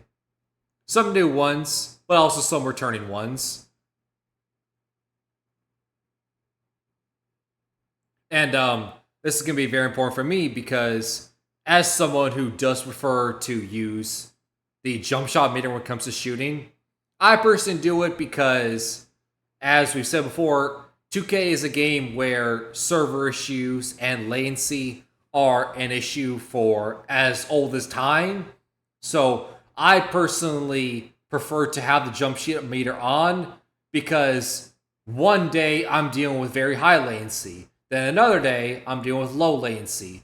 The meter is at least a benchmark, something to aim for when it comes to shooting, as opposed to not having the meter where it's like, oh, I have high latency this game, but then the very next game I have low latency. At least the jump shot meter gives me a bar, a benchmark of something to target, something to aim for, so I can at least be somewhat consistent. At least that is the goal. But obviously, it's a lot easier said than done because of my issues with shooting.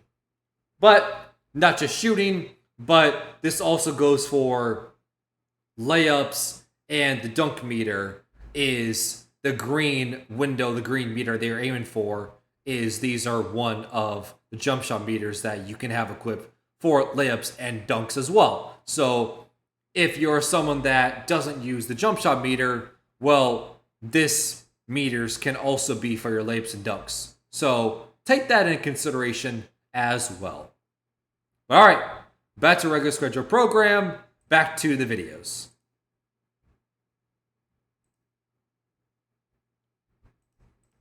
And also, you got to keep in mind that there's going to be 7'4" post scores now. So yeah, that's going to be fun. And by the way, just so you know, I will be dropping a video during the first week of me playing on a 7'4" post score just to show y'all how strong it really is. So make sure to sub with notifications on if you haven't already. If you made it to this point in the video, you might as well sub and make this your premiere channel for news in the future. But yeah, overall consensus, post scoring 10 out of 10 like it is every single year. If you make a post score, you can never go wrong. People think that inside center is the most safe build to make day one of any 2K. No, it is a post score. If you make the tallest possible post, inside score is the best. 99 rebound, 99 straight, 99 block. And this year, I feel more and more likely our specialization quest is going to be rebounding.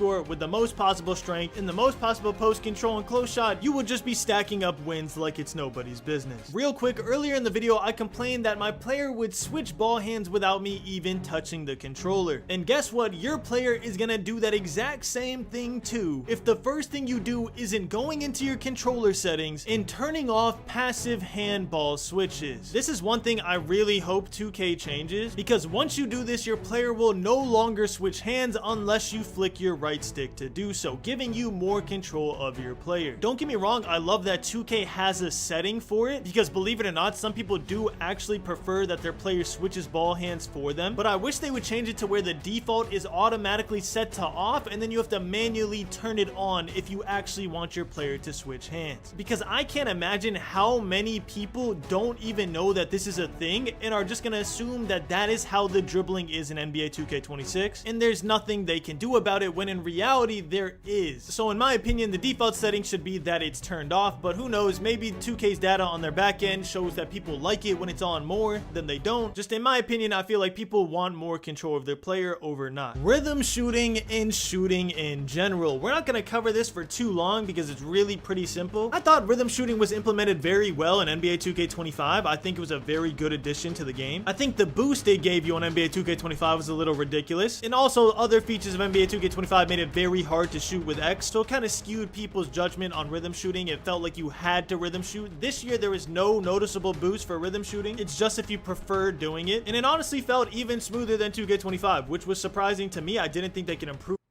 But here we go. Look at this shot. You had to rhythm shoot. This year there is no. So KD gets an open shot, right? But we talked about this before with the rhythm shooting, where you only have to green the tempo. Noticeable boost for rhythm shooting. So he got great tempo, great timing, green. It's just made the shot.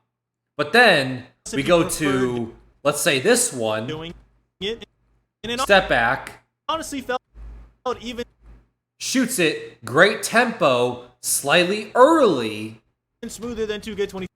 but the shot still goes in. So if you're doing rhythm shooting, you only have to do the tempo to make the shot. which was surprising to me. I didn't think they could improve upon it even more. I liked how it was implemented in 25. So the fact that they improved on it more was a nice surprise. And what Mike Wang said about only having to green your tempo and still being able to make the shot was true, but I only found it to be true on lower difficulties. So if I played on like Pro or All-Star and I only timed one of my timings right, yeah, the shot would go in. But if I did that on Hall of Fame, I never saw it go in with only one timing. So it's going to be interesting to see that if you can still green with only one timing on like the Park, Rec, Pro-Am, Theater, because right now I genuinely don't think it's gonna be a thing, and even if it is, it probably happened once in a blue moon. Think of that one shot timing profile in 2K25 where you could like shoot whites and it would still go in. It would happen, but it wouldn't happen too often, you know what I mean? So yeah, other than that, all I gotta say about rhythm shooting and shooting in general is that it felt smooth. Me personally, I don't think I'm gonna be rhythm shooting all that often. I'm just gonna turn my meter off and hold X, and if I ever catch and shoot the ball, you best believe I'm using that quick shot feature we talked about earlier, because man, that is OP. But don't get me started about that again. Let's move on. Now, a couple final things and then we'll go over my overall review of NBA 2K26. Rebound timing is not the big deal that everyone made it on Twitter. Literally, all it is a visual cue of if you timed your rebound correctly. And I'm not gonna lie to you, most of the time whenever I got a rebound, I never greened my rebound. So I don't know if that means I genuinely have room to improve or I just didn't care enough to green a rebound because I'm gonna get the rebound anyways. I got position. But yeah, greening a rebound did not seem like a big deal at all. I would be very surprised if it genuinely has an impact on gameplay in the Park and Pro-Am and stuff like that. I genuinely think it's just a visual cue that tells you like, hey man, you timed your rebound, good job. Wide open layups, I've seen, which is good, and that's how it should be. Because I feel like people have like a misconception, misinterpret things, where you hear, oh, in the courtside report from 2K, you have to time your rebound. Oh, it's going to be a lot like jump shots and layups and dunks where you slightly early the rebound and you don't get the rebound. The ball, like, you know, butterfingers, like bobbles in your hands. You lose the ball, it goes out of bounds. And because you touch it last, the offense, you know, keeps possession. And that doesn't seem to be that at all. At least I hope it's not that dire. Otherwise, we're going to have a massive problem. What should matter is ratings, position, and badges at the end of the day. Like, that's what should matter. And also, yeah, you had to already time the rebound to begin with, right? You weren't jumping for the rebound too early when the ball was on the rim, because otherwise that would be offensive or defensive interference. You had to time the rebound anyways. everybody complaining that you have to time your layup meters no matter what. So Timing your layups. Look at this. Look at this. Mike Conley is the only player in the paint. The closest player on the other team is DeJounte Murray, who's not even in the paint yet, and Mike Conley's already going up for the shot. There is no one contesting the shot at all, and if you miss the shot, then I don't know what to tell you at that point. let me put your heart at ease right here, bro. If you have a wide open layup, your entire meter is green. I genuinely don't think it's possible for you to miss. And if it is, you have to try to miss it. So don't think you're just going to be out here missing wide open layups. Now, if you make a build that has a 25 layup and no dunking, then I'm not going to lie to you, bro. Just don't run no fast breaks because your green window might be tiny and then you might miss a wide open layup. But at that point, it's on you. How did you even manage to find a build that has a 25 layup and a 25 driving dunk? That is an elite level of accomplishment that I have never achieved in my life. So hey man, props to you, but honestly, you should not be worried about layups unless you just make the most troll build in existence. Generally, I don't even know if that's possible to have a build 25 finish in 25 dunk. Now, obviously, we haven't seen the full-on builder yet until, well, technically tomorrow, but it's past midnight now, so in the next few hours. But people have made the comparison that this is a lot like the 2K25 builder, and if that's the case, then, if I'm not mistaken, just upgrade your shooting alone, upgrade your close shot, upgrade your layup, upgrade your dunk, just by default, just by upgrade your shooting. So, I don't think it's possible. I do not think it's possible to have a 25 layup and 25 dunk on a build.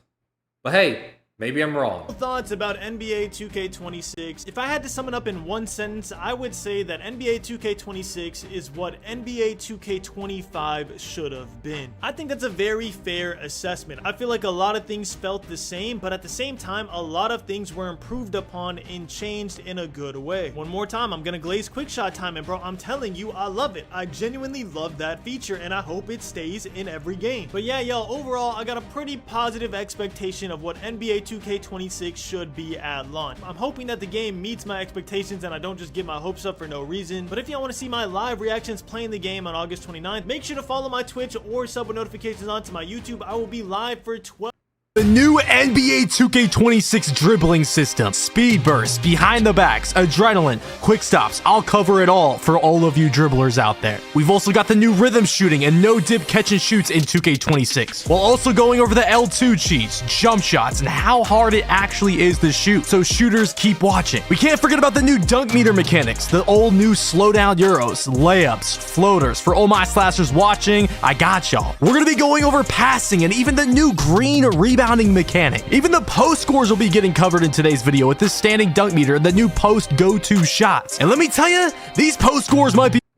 Look at that. Look at that, bro. Yao Ming is doing a Kareem skyhook from the three-point line. Not only that... more OP than ever. Green!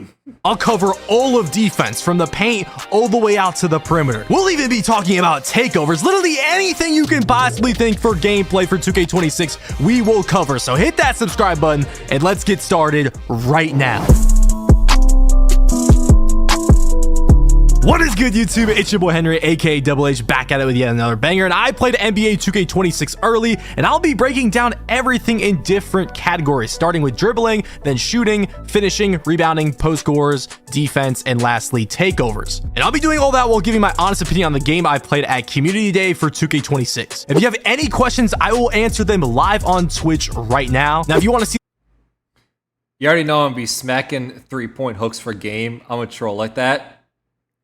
Well, actually, first of all, that would be insane, and that's an instant viral clip, viral billion view TikTok moment if you do that.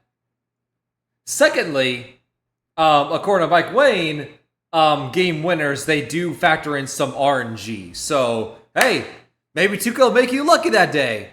The raw uncut footage, it's being streamed 24/7 on my second Twitch channel, Double H VODs, where I'm also hosting a 2K26 giveaway. Now, warning, all the footage you see in today's video is on Hall of Fame, and I will be showing proof of that throughout the video. Another warning, all of this gameplay is from playing 2K26 early. This is the game I played at Community Day, and things could change by the time the game releases. Let's start with the dribbling. Now, I'm gonna let some clips play in the background while I talk about my...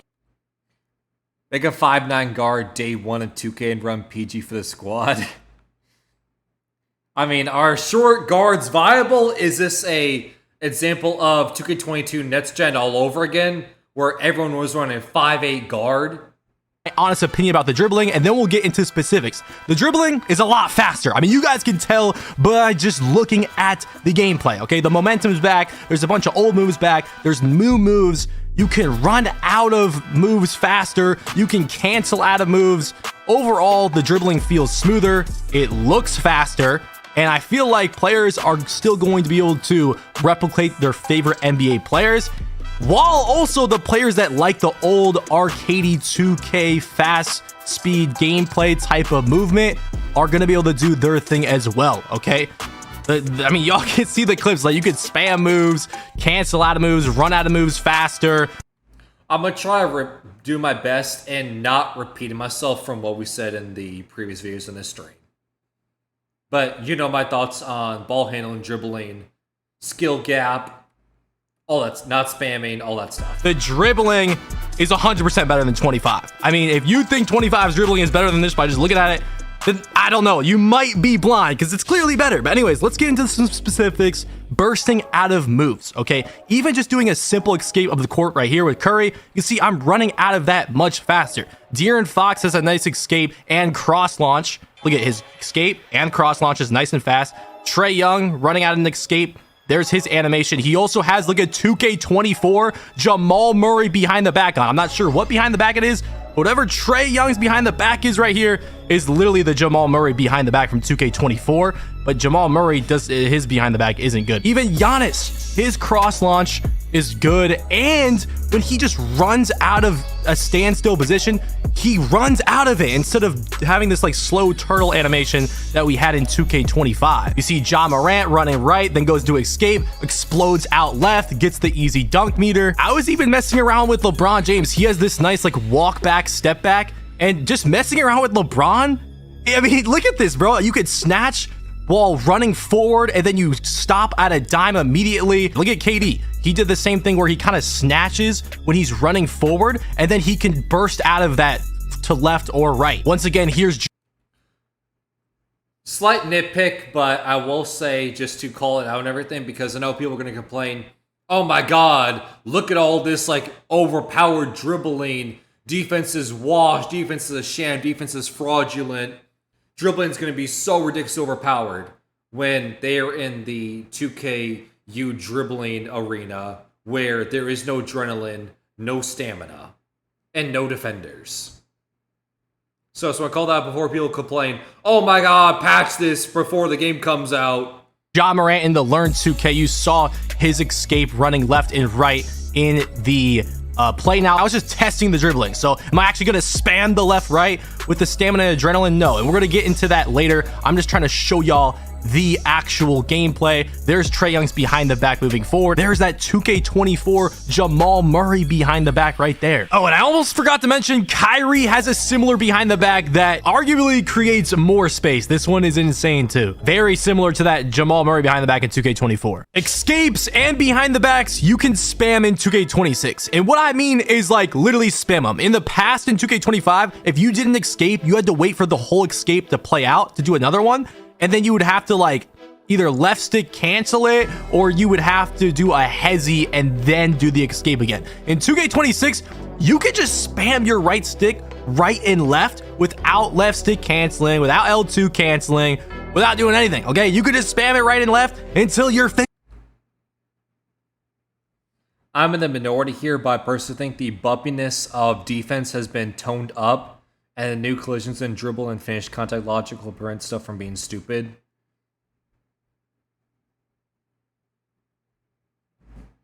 I think you're in the minority. I fully agree with that. I'm in the same camp as you. I mean, it's what I've said this entire stream. My whole sentiment is we're hearing all this stuff about all these insane dribble moves, combos, able to spam stuff, all these upgrades like the shooting, catch and shoot, rhythm shooting, only having the time, the tempo, standing dunk meters is a lot easier where you only have to flip down on the right stick. All these offensive improvements to make offense viable and better and overpowered. That's all great, but you also have to improve the defense. It should not be a game where the team gets to get the most possessions is going to be the team that wins by default because they are obviously going to score the most points because they have the most possessions. That's not how the game should be.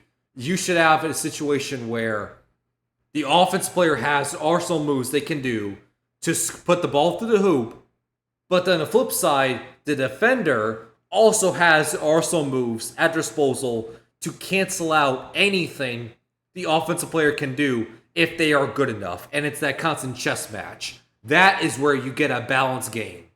Fingers fall off if you want to. Now, would I suggest doing this? No, because you're going to lose stamina super fast and you're going to lose adrenaline, okay? But you can do it like once or twice, get open, you can go right, you can go left, hunt for your threes, okay? You could do it with the Kemba escape. You could do it with any escape in the entire game. Same with behind the backs. Look at the Curry slide. You can Curry slide back and forth as much as you want. Back to back to back to back to back to back. Now, are you going to lose stamina and adrenaline fast? Yes. And we're going to get into that because right now this is Learn 2K clips with no energy or fatigue on, okay?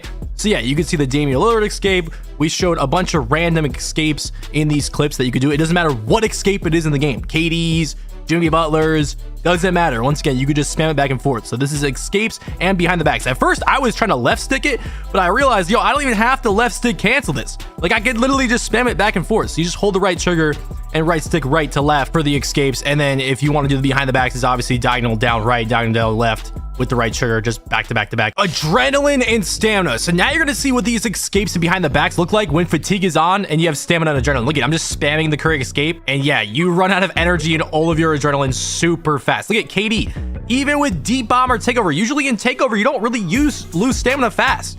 No, as soon as you can see, if we slow it down, as soon as I started spamming those and canceling those escapes back and forth, I lost an adrenaline and I had probably like what, 20% of my stamina left when I shot the ball. Now look, we got Stephen Curry escape into the Curry slide, and look at, I got no energy by the time I shoot the ball. You're gonna have to be smart with how you use your moves in 2K26. And that's how it should be. And that's how you also have another point of a balanced game. But I also talked about this earlier in the stream. So I know I'm repeating myself, but Cliff Notes, you should be cognizant, be mentally aware of dribbling and what you're doing. It shouldn't just be this brain dead stuff where it's like, okay, I'm dribbling, and consider that skill and consider that being good when it's not. Like, you should be aware of what you're doing. Because look at this, it's slowed down. I have about 70% of my stamina left here. I get up the court, I do an escape, I lose a little bit of a stamina, then I do a Curry slide right after that, and now I have like 30% of my stamina bar left. I do another Curry slide, and now I'm blinking red with 2 adrenaline. So that's an escape in 2 Curry slides, and I am gasping for breath. Now here's Damian Lillard spamming the escape. He loses all of his adrenaline. You can't just spam this move and not be punished. So I'm sure a lot of y'all that were watching the Learn 2K clips, you're like, oh, this is gonna be OP, this is gonna be cheesy. But like, in reality, no, you're gonna be dead tired if you just spam that. Here's Trey Young spamming it. Right there, I actually didn't lose an adrenaline somehow, but I'm blinking red, so it doesn't even matter. The momentum is back in NBA 2K26. You can see in Learn 2K, Shea spamming the momentum back and forth. Now, if y'all want to know how to do the momentum in NBA 2K26, this is gonna be how you're gonna want to do it. So without turbo, so without the right trigger, flick up on the right stick, then move your left stick towards the opposite ball hand and hold turbo. So after you flick up on the right stick, you want to move your left stick towards that opposite ball hand super fast. Like, you want to do this all-in-one motion basically. If you were able to momentum in the past, you're gonna get this down pretty easily. An all behind the back mechanic returning. So you guys know in 2K25, to get that aggressive behind the back while you're standing still, like out of standing still, you have to like double tap the right stick down diagonal. Now it's like 2K21 where you can kind of just run. 2K21 current gen, or I guess I should say old gen, on the PS4 and Xbox One, or the now current gen, which is PS5, Xbox Series X. And flick the right stick diagonal down where you want to go. So all you have to do is just run and flick it down diagonal where you want to go, all in one motion, and you can get these behind the backs out of standstills. That mechanic is back from 2K21. Not only that, there's a lot of good, there's a couple good downhill behind the backs. I mean, look at Wembanyama. Like, can we talk about this? Look at how agile and quick Wembanyama is. 7'5" Victor Wembanyama. That a quick half spin. Watch us behind the back. That mechanic is like, seriously? Back from 2K21. Not only that, there's a lot of good, there's a couple good downhill behind the backs.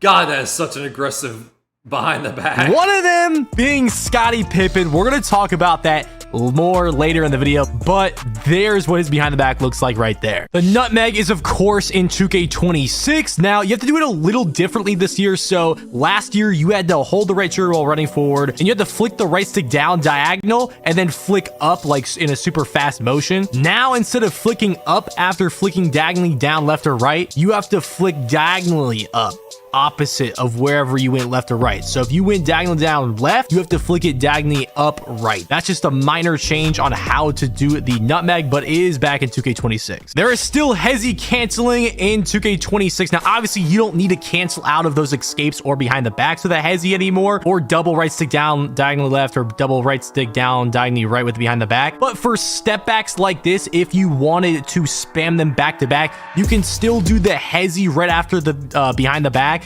and then do it again. Now, obviously, Tracy McGrady's hezi is kind of ass, so it's a little drawn out, but you get the point. Quick stopping for NBA 2K26.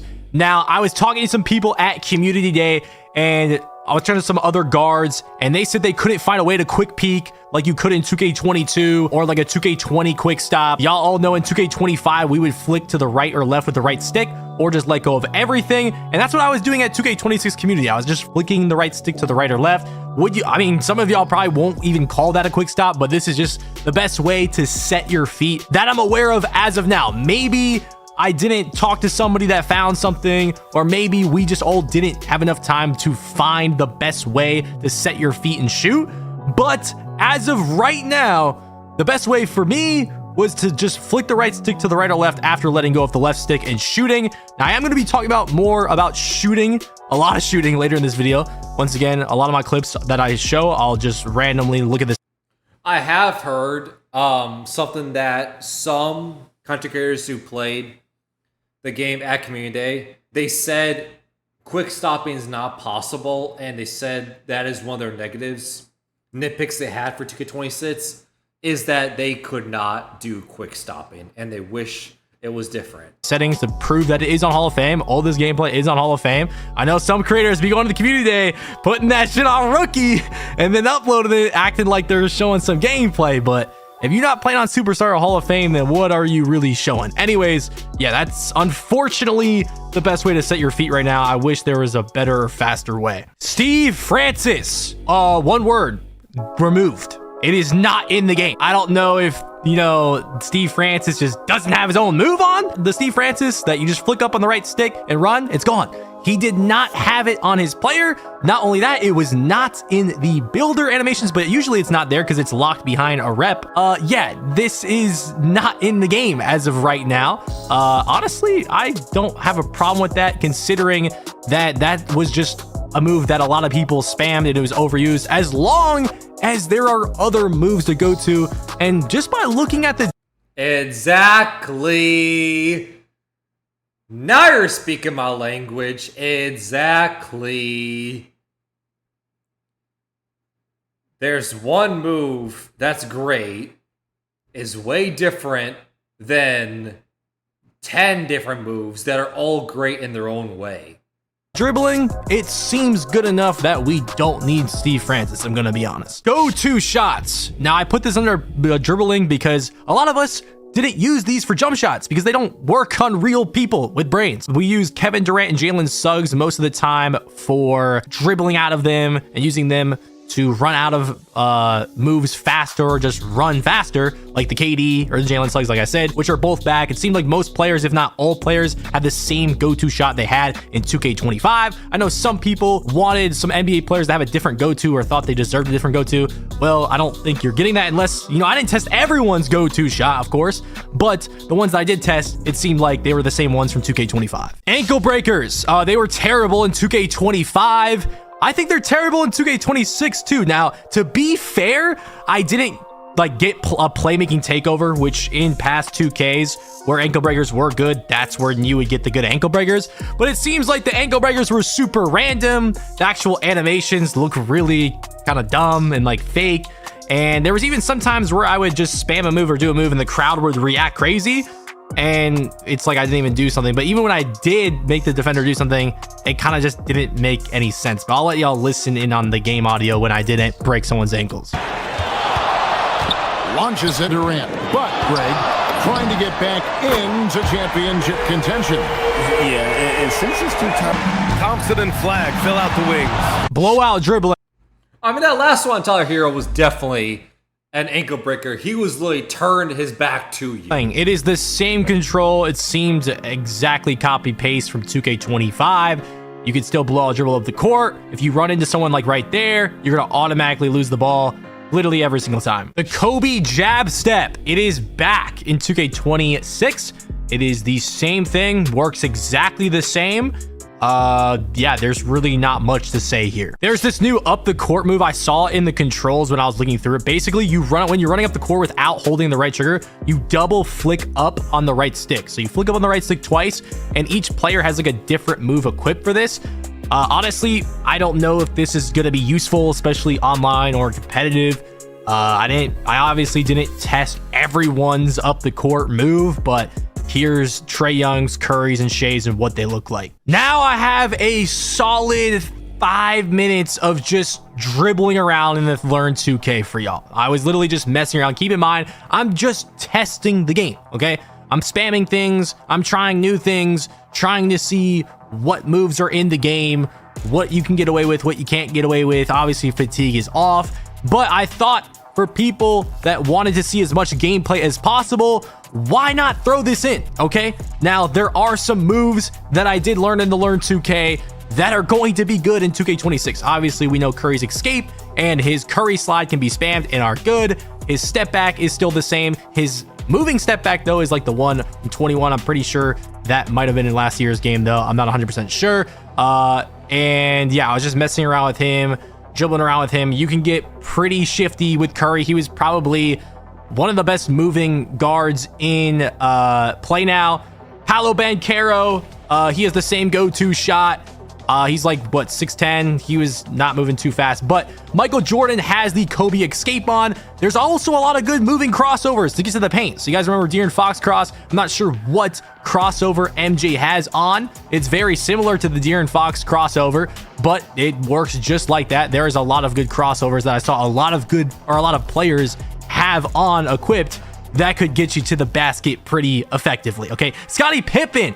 This guy has a really good step back, and he is the best behind the back in the game, in my opinion, at least for us ISO players. Okay, he has a very good crossover too. Scottie Pippen is just juiced overall. Okay, this behind the back is very good for downhill, but look at, there's like this step back he has too. When you see me, if I'm not mistaken, Scottie Pippen's behind the back was the meta in 2K23.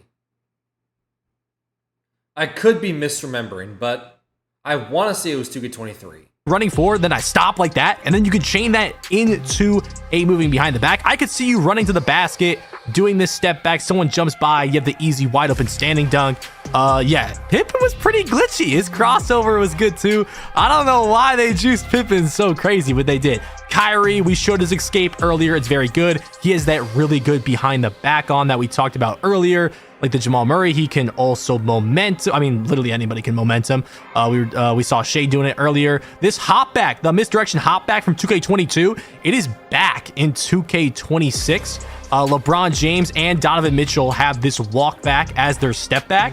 It's pretty nice. I kind of like that for taller ISO builds.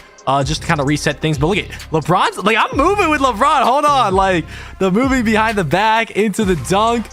I like how, like, LeBron's SIGs were a lot different than a lot of other players I used. There was his crossover right there. Once again, when you run forward, there's a lot of step backs that you can do to just completely stop on a dime to go into another move. James Harden, he had a really good snatch back. If you run forward, you can get this good snatch animation. Depending on if you're holding your left stick to a certain way, you can run out of it pretty good, like that right there. Yeah, James Harden, I might have to look into that snatch because his snatch is really good. I kind of like that for my play style. I think it'll work well. You see, you can snatch out of the midi, go back out to the three, you know, flick to the left or right, stop on a dime, and shoot it out of that. Kevin Durant, a lot of people were in agreement. And by the way, he has a good crossover on, as you see right there. A lot of people were in agreement that Kevin Durant was crazy good on this game. Like, some people and a lot of people were saying that he's the best player on the game. He is pretty OP. I'm not sure what crossover he has on. Like, it looks just like De'Aaron Fox. His escape is really good. His motion style, like, has him, like, dribbling low to the floor. I like that too. His fade is exactly the same. It's very hard to contest. If you know how to time it, you're going to be good with that fade. Ja Morant, we were showing his escape earlier. He runs out of moves really fast. Now, the best dribble style was Ja Morant. Ja Morant was good. Darius Garland was good. A couple other people said they liked Curry and Kyrie, but I thought Ja and Garland were the best. I know a lot of other good dribblers were agreeing with me that Ja and Garland were the best. Now that is for small guards. There was a Zach LaVine dribble style that was the best for tall guards. You see Shea, Young Dirk was dribbling around with Shea. His cross launch was pretty good, but honestly, I didn't really like how Shea was moving. His escape was it was different, but I didn't like his escape. So let's go recap. So for small guards, Curry, Darius Garland, De'Aaron Fox, and Ja were all viable and effective. Then guys like Zach LaVine, Shea were also effective, more or less. So arguably 6 or 7 different motion styles available to you. Sounds good. That's promising. Now, I would personally like to have more options than 7, but I guess I'll take what I can get. 7 is a lot better than 1 animation is the meta and superiorly better than everything else. I'll take what I can get. Anything that allows variety and balance. Compared to others' escapes, Ja still has the same aggressive breakdown. The Devin Booker aggressive is still in the game too. I didn't show that, but that is in the game. But yeah, Ja's dribble style, by far the best dribble style in the game, in my opinion. Him and Garland, 1 and 2. And Kevin Durant, we talked about that Scottie Pippen step back. It's like the same thing with Durant and LeBron. You could just run forward, do the step back, and then you can run out of that right. Or if you're running right at first, you can run out of it left. Now we're finally done with dribbling. Let's move on to shooting, because there's also a lot to cover in shooting now. Let's just take a look at Curry really quick. One of the players that I'll be showing at his attributes, because we were using him a lot, he is a 99.3. None of the NBA players had legend badges, so keep that in mind when watching the gameplay. But there goes Curry's stats and badges.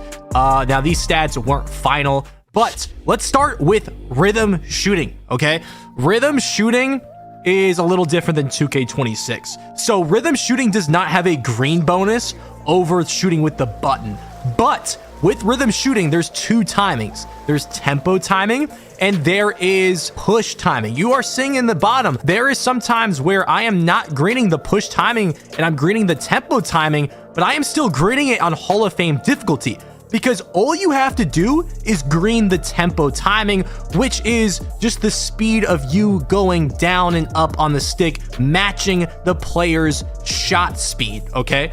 That is the only thing that you have to time to green and make a shot with rhythm shooting. So I guess technically there is an advantage with rhythm shooting because you have 2 different things to time, but this is the thing. You're probably thinking, oh, I just have to green the tempo or the push. No, if you green the push timing and not the tempo timing, it doesn't go in. So I don't know. I don't know if it's really an advantage. I think it really just depends on what you're better at timing. If you're better with the button, use the button. But if you're better timing the tempo, then time the tempo. Now, before I talk about... Both should be viable options, but we heard that in the very beginning with the Joe Knows Mike Wayne interview at the beginning of this stream.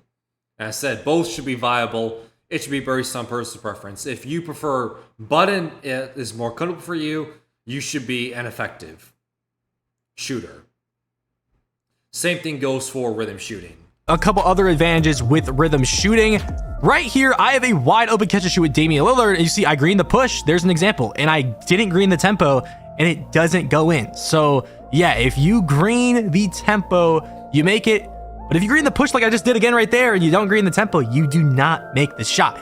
Now, you can also make your shots faster with rhythm shooting if you shoot your tempo faster. That is kind of confusing though. The best way for me to explain it is the faster you let go of the right stick after pushing it down, the faster your jump shot will be. And then it starts timing your tempo timing once you release it from holding down on the right stick to going back up. Now, this doesn't mean you can't go crazy with the button. This is a game. This is a random shot from All-Star Team Up. I mean, people are greening reds in the corner with the button. And that brings us to the perfect time to talk about rhythm turbo fades. Now, let's take a look at this first clip where I let go of the right stick to the top to the bottom a little faster than normal, and he kind of chucks it up because he releases it faster, okay? But that was his turbo fade animation. If you guys remember in 2K25, and there's a pull-up version of it, in 2K25, depending on if you had your right trigger held or not, you got a slow fade or a turbo fade while rhythm shooting, okay?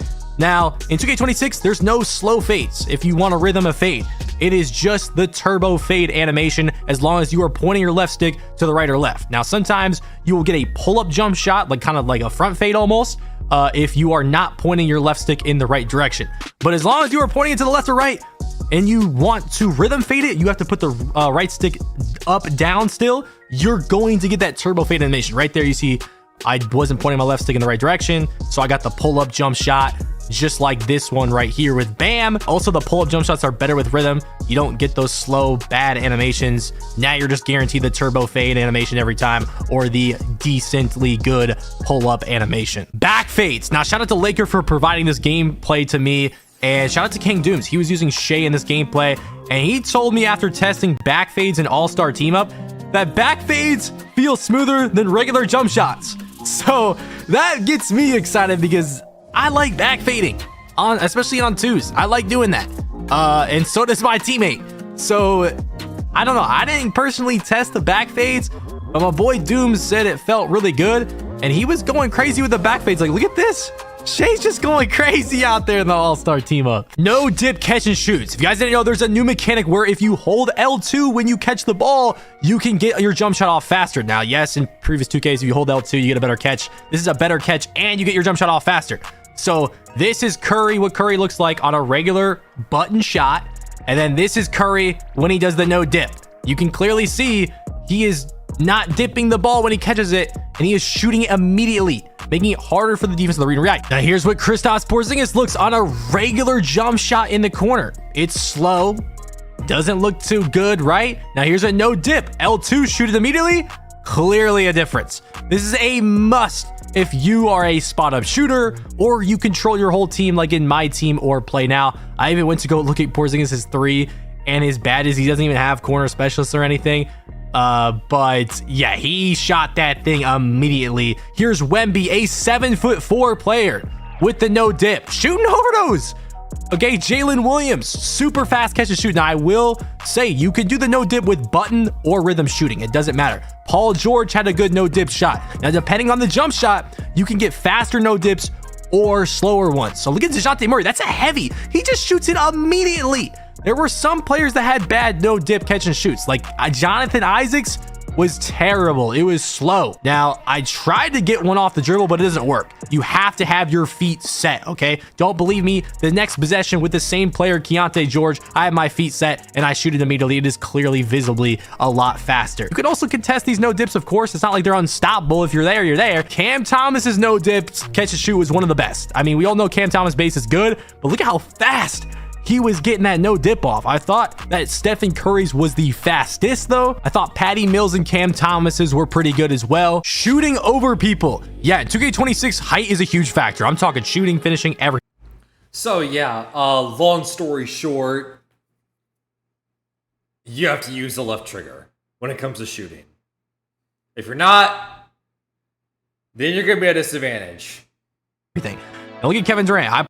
Well, maybe not a disadvantage, but it's, if you're not going to do it, it's play at your own risk.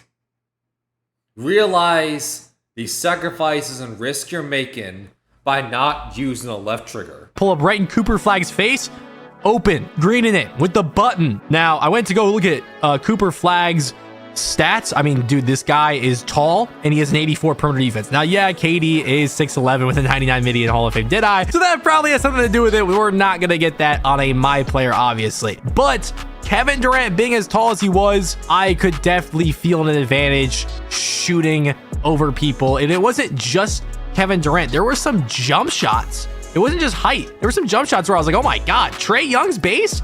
I don't know what was going on with Trae Young's base, but I was graining a lot of contestants with Trae Young. 40s. I grade like 3 40s with Trae Young on Hall of Fame difficulty. I don't know what's going on with his base, but he's making contested shots. You know, even Chet Holmgren, look at over Tyrese Maxey's a little small guard. That's open. Dexing, we all know about the L2 cheese. Now, when you dex with the right trigger, it's still the same animation. Now, fatigue was off in Learn 2K, so I don't have visual proof of this.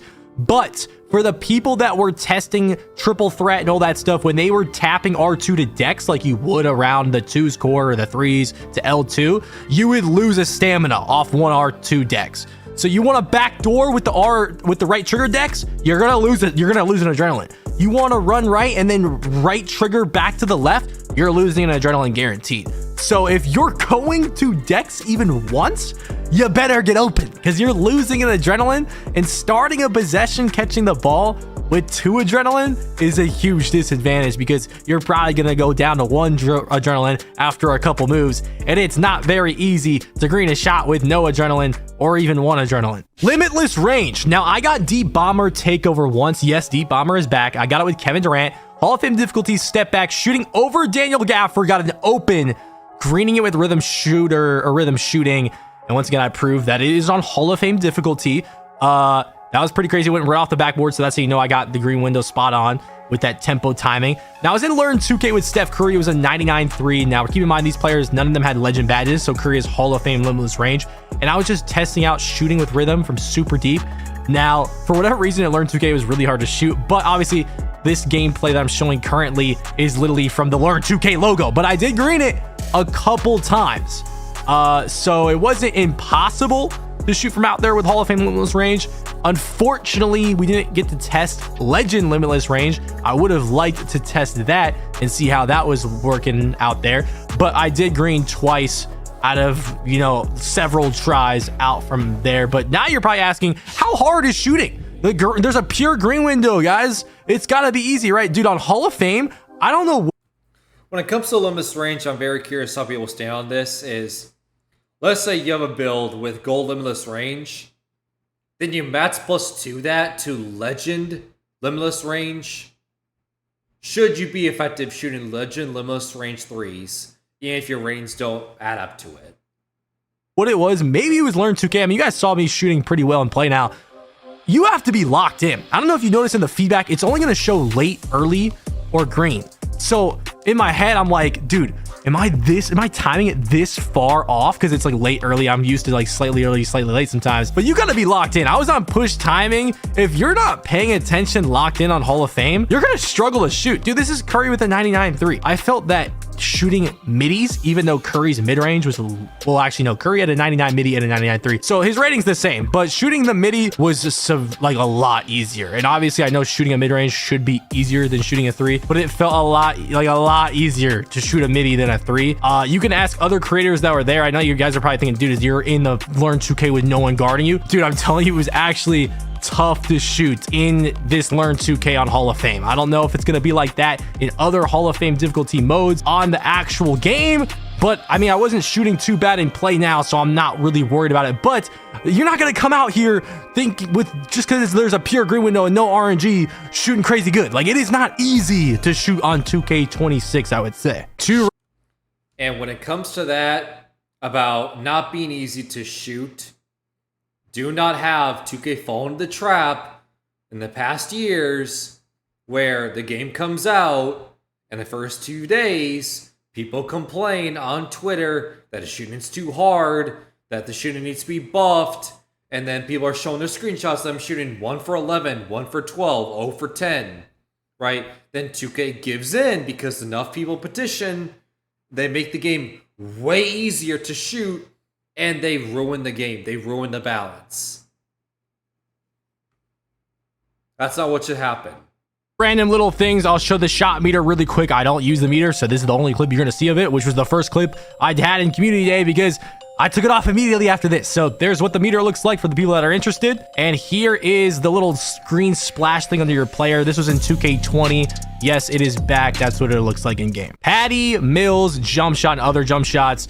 Patty Mills was Patty Mills. Now, obviously, Patty Mills, like, dribble animations suck, and his releases are not very good. But when you put your custom releases on after unlocking Patty Mills, which is probably locked, it's going to be a good jump shot. It's Patty. Patty was padding, if that's what you're asking, okay? T-Mac now. T-Mac's jump shot on his actual player is, like, way slower. If you have a custom jump shot creator, it's going to be faster. T-Mac's jump shot was looking like the same. I don't know. It felt a lot slower because it's on T-Mac and his jump shot release is slow. LaMelo Ball base was terrible. I don't know if the releases just suck. I hated this jump shot. This was very hard to time. One person that actually liked their jump shot was the rookie on the Hornets, Knipple. I really like his jump shot. And also his no dip catch and shoot was pretty good too. Michael Porter Jr. also had a good jump shot. I felt like I was shooting a lot better than him with the other players in Learn 2K on Hall of Fame. Jonathan Isaac was a jump shot I used on my 7-foot centers. And this was terrible. I mean, I could not time his shots. It was really bad. He also has a terrible no dip catch and shoot. You can't even tell the difference. That's how slow his no dip catch and shoot.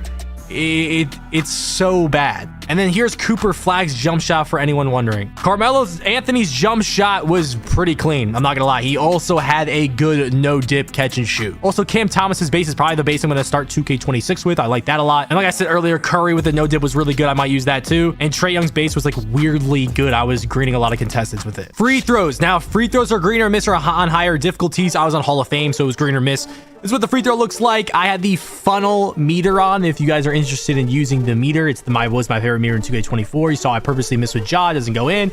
I barely missed the green window with Giannis, doesn't go in. You have to meet that green window to make your free throw. So if you're gonna play, and that is why, if you're someone like me, upgrade the free throw in the builder.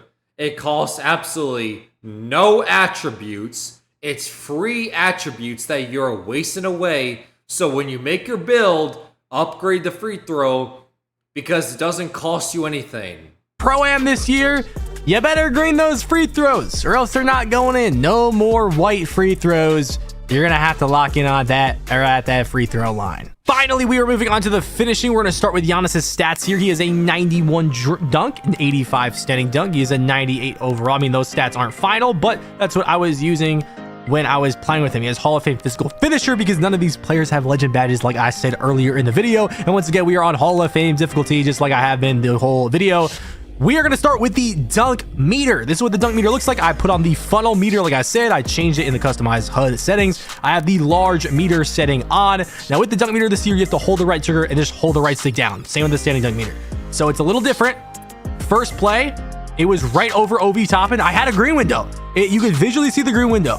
I'm just not used to it. I could have timed that, could have easily greened that right here, right over him. I mean, who was that, Andrew Nemhard? But once again, a lot of these dunks are going to be greenable. And that's what I like about that. At least give me a chance to green the dunk. A lot of these are small meters, but there is some kind of green window. We are in Hall of Fame difficulty. And unlike 2K and 2K25, by the way, right there, I tried to go for a dunk meter and it put me into a layup, which I really like about the dunk meter. If you don't get a dunk, you can just time the layup, which is awesome. Instead of previous years where no matter what, your player just goes over the dunk and you get a very early. That's a wide open dunk right there. You guys know in 2K24, if you just, in Pro-Am, a lot of guards, what they would do is just have the guard go to the paint and then you would get a no meter. It's not like that in 26. You're going to have a green window. You can't bait it into just being a no meter. Right there, we had a super small meter right over somebody, but there was a green window. And right there, I pushed him over for a standing dunk meter. Ja Morant right on Jaylen Brown's head top. It was a small meter, but hey, that is super satisfying. I'm excited to use a high driving dunk in 2K26. Yes, Hall of Fame difficulty. And right here, we get a wide open driving dunk. And that's what I like about the dunk meter this year is in past years, you would just get a very... To me, yes, there should be an opportunity to green a dunk. But once again, let's talk about balance for a second.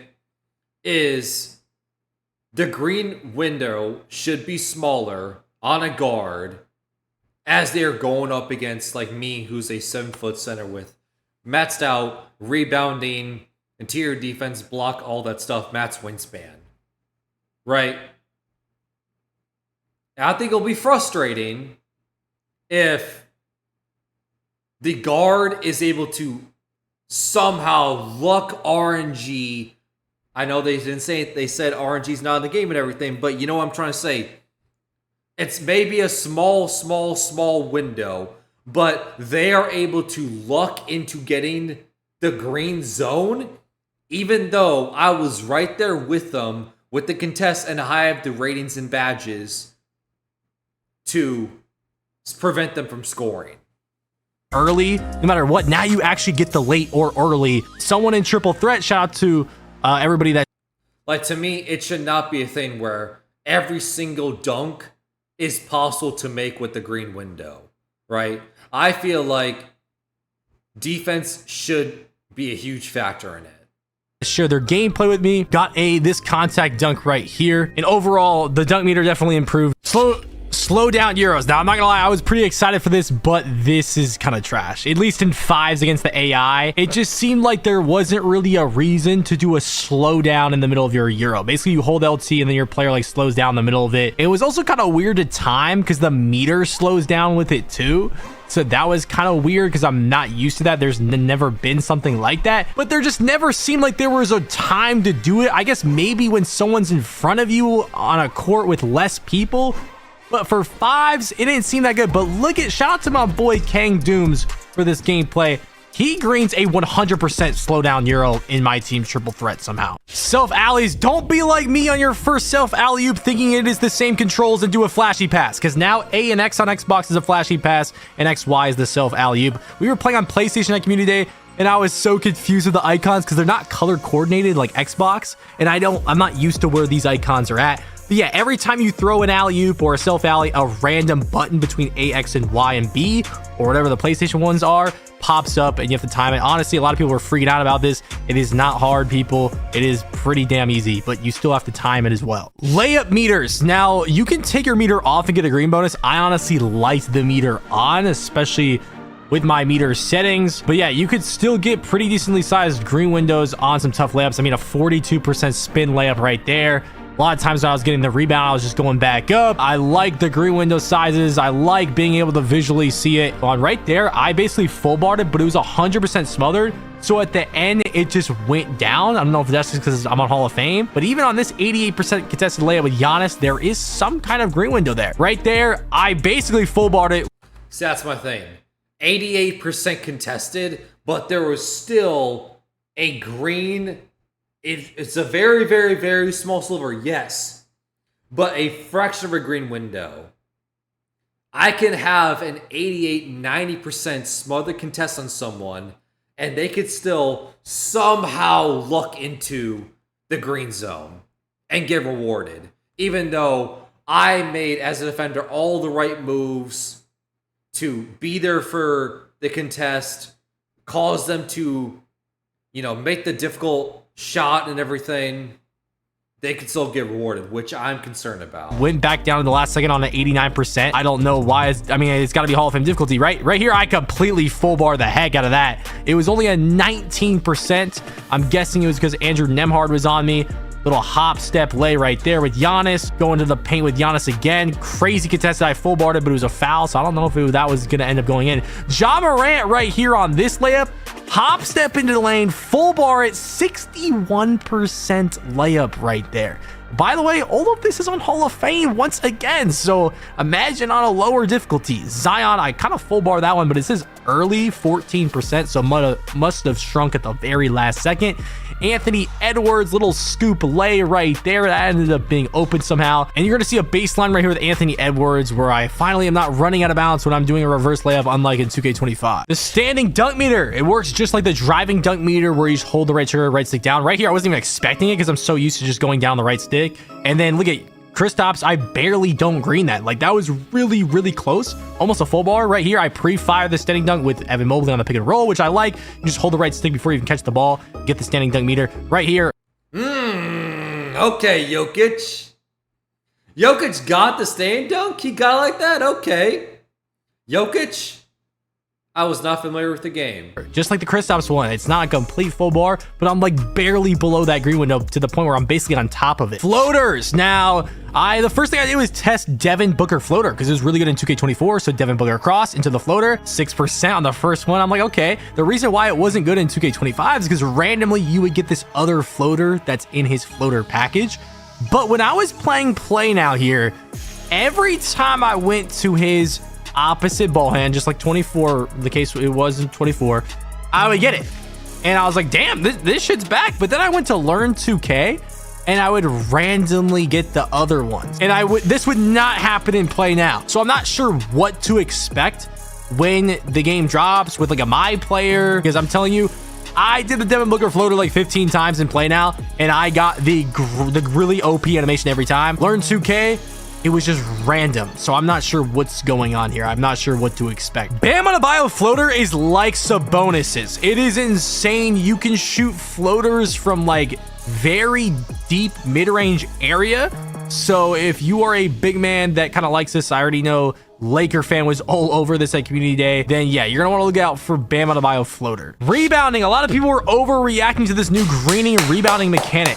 Here is the first one. Here we go. Here we go. Of me doing it with Wemby right here. Yeah, I mean, it's just a visual thing, guys. You're not going to not get the rebound because you didn't green it. Here is some triple threat gameplay from Laker fan. Shout out to him. He was on Wilt Chamberlain here. And look at, he worms him. He's greening the rebound. It's not like something where like super OP. I wasn't noticing like, oh my God, I greened the rebound, so I jumped over everybody. It's not like that, okay? Right here, Jokic gets the rebound on the twos. He's just dogging Wemby with the green rebounds. It's really just a visual thing. We've always had a timer rebounds, and now it's just showing you that you timed it correctly. Sometimes on those 50-50s, you might win it because you greened it. But just because you don't green a rebound does not mean you're going to fumble it out of bounds or something, y'all. Pass. Right. And another thing is, not only that, but I'm pretty sure if you don't green the rebound, I'm pretty sure based on your ratings, you can still get the rebound. Right? You can still get it. B,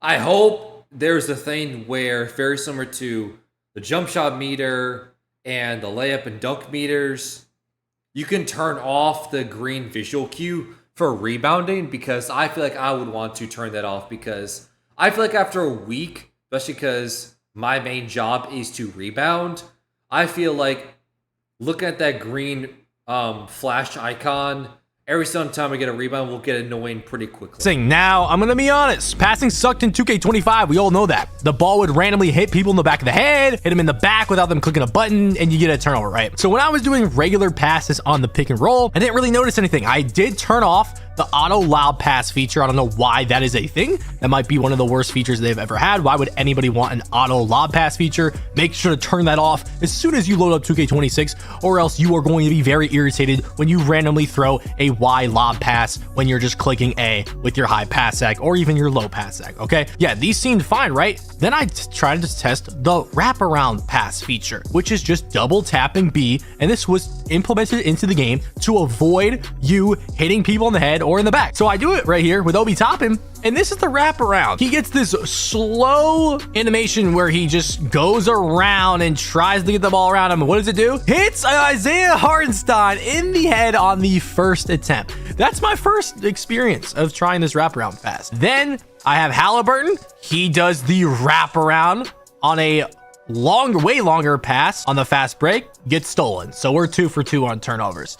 And it literally went right out. Like, it's not wrapping around. It's like he's getting this wraparound animation, but the ball isn't actually, the ball isn't, there's no difference in terms of the ball being thrown. Right here, I get a bounce pass. You're probably like, oh, you fat fingered B, double-ish. Yeah. No, I didn't. And right here on this possession, you're going to see Halliburton wants to bounce pass the ball 3 straight times. And then on the 4th time, I just quit. It doesn't work well at all. It doesn't work how I think it was intended. No one would use this in a competitive setting. And you can't icon pass it too. So this feature did not fix our issue with the ball hitting off people's heads and backs. Was there a situation where I just clicked A or iconed at someone and hit him in the back or the head? No, but I don't think I played enough to see that happen, to be honest. So, and I'm sure it's not out of the game after I literally did a wraparound pass and it happened to Isaiah Hartenstein. So it probably still is in the game on a regular icon pass.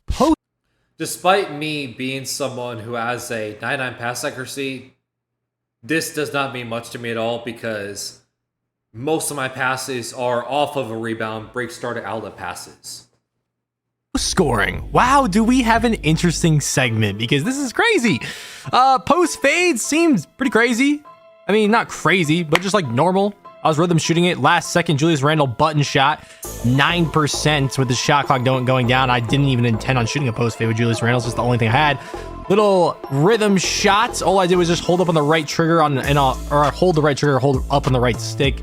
And I would get a lot of those animations that a lot of players had equipped, like Jokic had equipped with the little shimmy fade. You can still spin people, throw them to the floor. I just did it with Booker. You can spam the post spin. You can like speed boost out of it like post scorers do. Drop step, standing dunk, and one on Booker. He is a smaller defender. Mark Williams guarding me. You can still like spam the post, like change position thing with the right trigger. You still spam that post spin. I throw him off me with no takeover.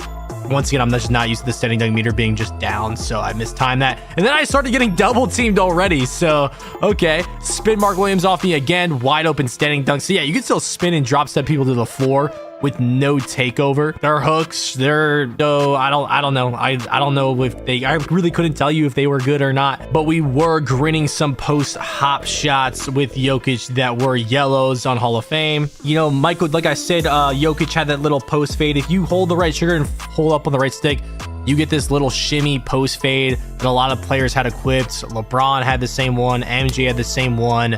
I think Carmelo had this same one as well. You saw Jokic had the same one. Kobe had the same one. And if you do it closer to the paint, you get this hook, and most people had the same hook on as well. Post go-to shots, though. Wow. So they added post go-tos, just like the little go-to shots. Now, depending on if the ball's in your left or right hand, so if you're facing up or posting up, you get a different post go-to. So these were KD's go-tos. All you have to do is, without holding the right trigger and holding the left trigger, so you're posting up or just face up, you hold the right stick up.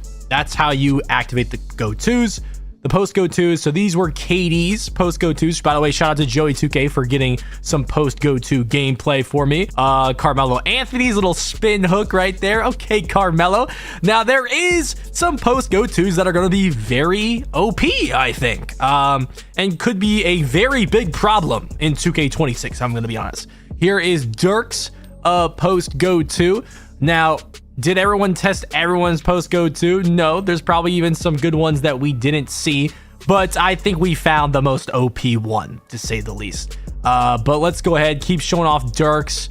Definitely gonna be a good one if you have a post fade phenom high. Hakeem's was really satisfying. He's got the little dream shake. That's pretty cool. Like, I don't really care for post scoring, but that is kind of cool with the little dream shake. I feel like they had the dream shake in 17, but this is it right here. Yao Ming. Yep, this is the one that we saw in the intro. Yao Ming doing post Kareem skyhooks.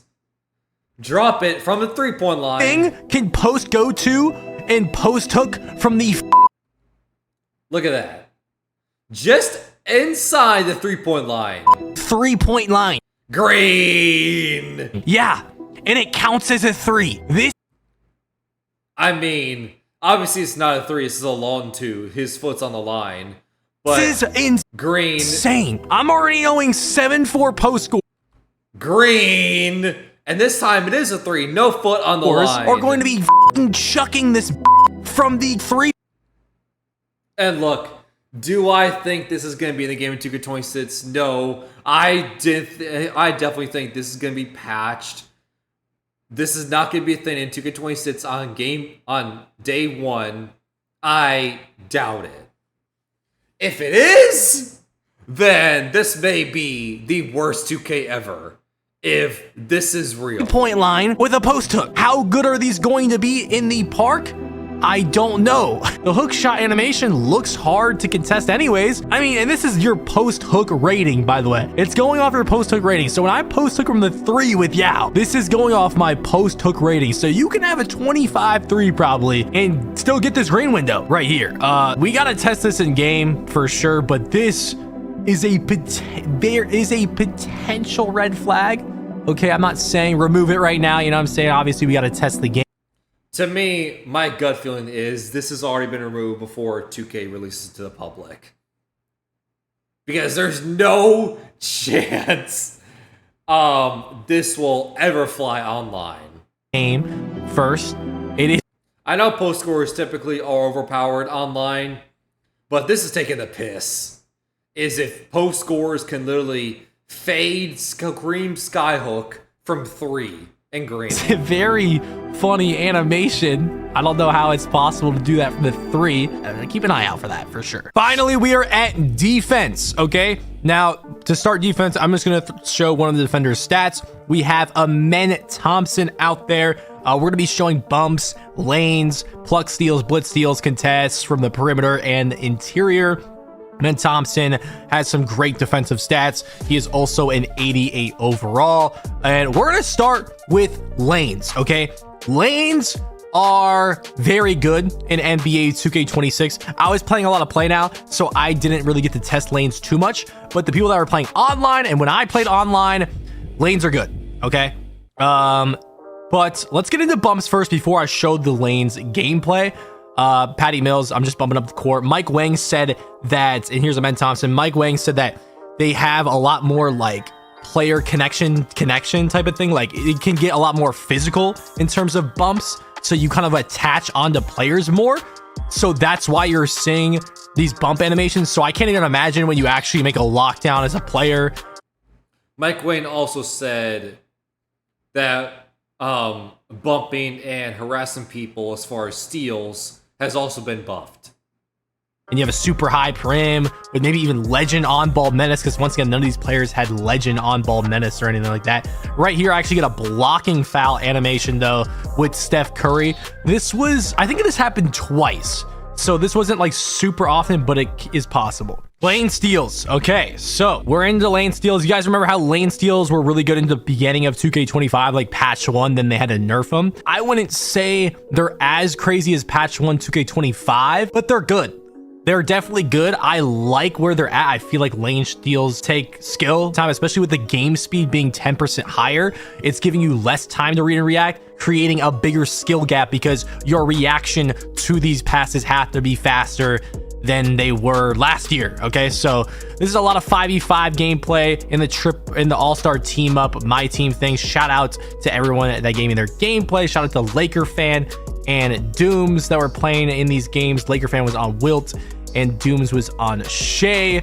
Yeah, definitely lane steals being good. Well, I mean, we'll have to see how they are online when everyone gets their badges and stuff and we have lockdown builds actually out there. Continuing on with steals, we have pluck steals. So pluck steals are really just where you tap a button and just get this pluck animation. This was more like a loose ball from the AI, and I liked how the player that dropped the ball got in this animation so the defender can pick it up, because it was kind of annoying in past 2Ks where the defender or the guy that loses the ball just is the first one to pick it up. But something I will say is pluck steals are a lot more rare than other 2Ks. Okay, I got a couple pluck steals, but it was rare. Okay, most of the time, the first time you click X to steal the ball, it is a foul like 95% of the time. You either get a foul or you get the ball. And 95% of the time, it is a foul. So you can't just be reaching in 2K26. You have to be smart of when you click X. So people that are just spamming X, you are about to foul out of every game if you do that in 2K26. Blitz steals. Which is good. And that's how it should be. Don't know what blitz steals are? It's when you...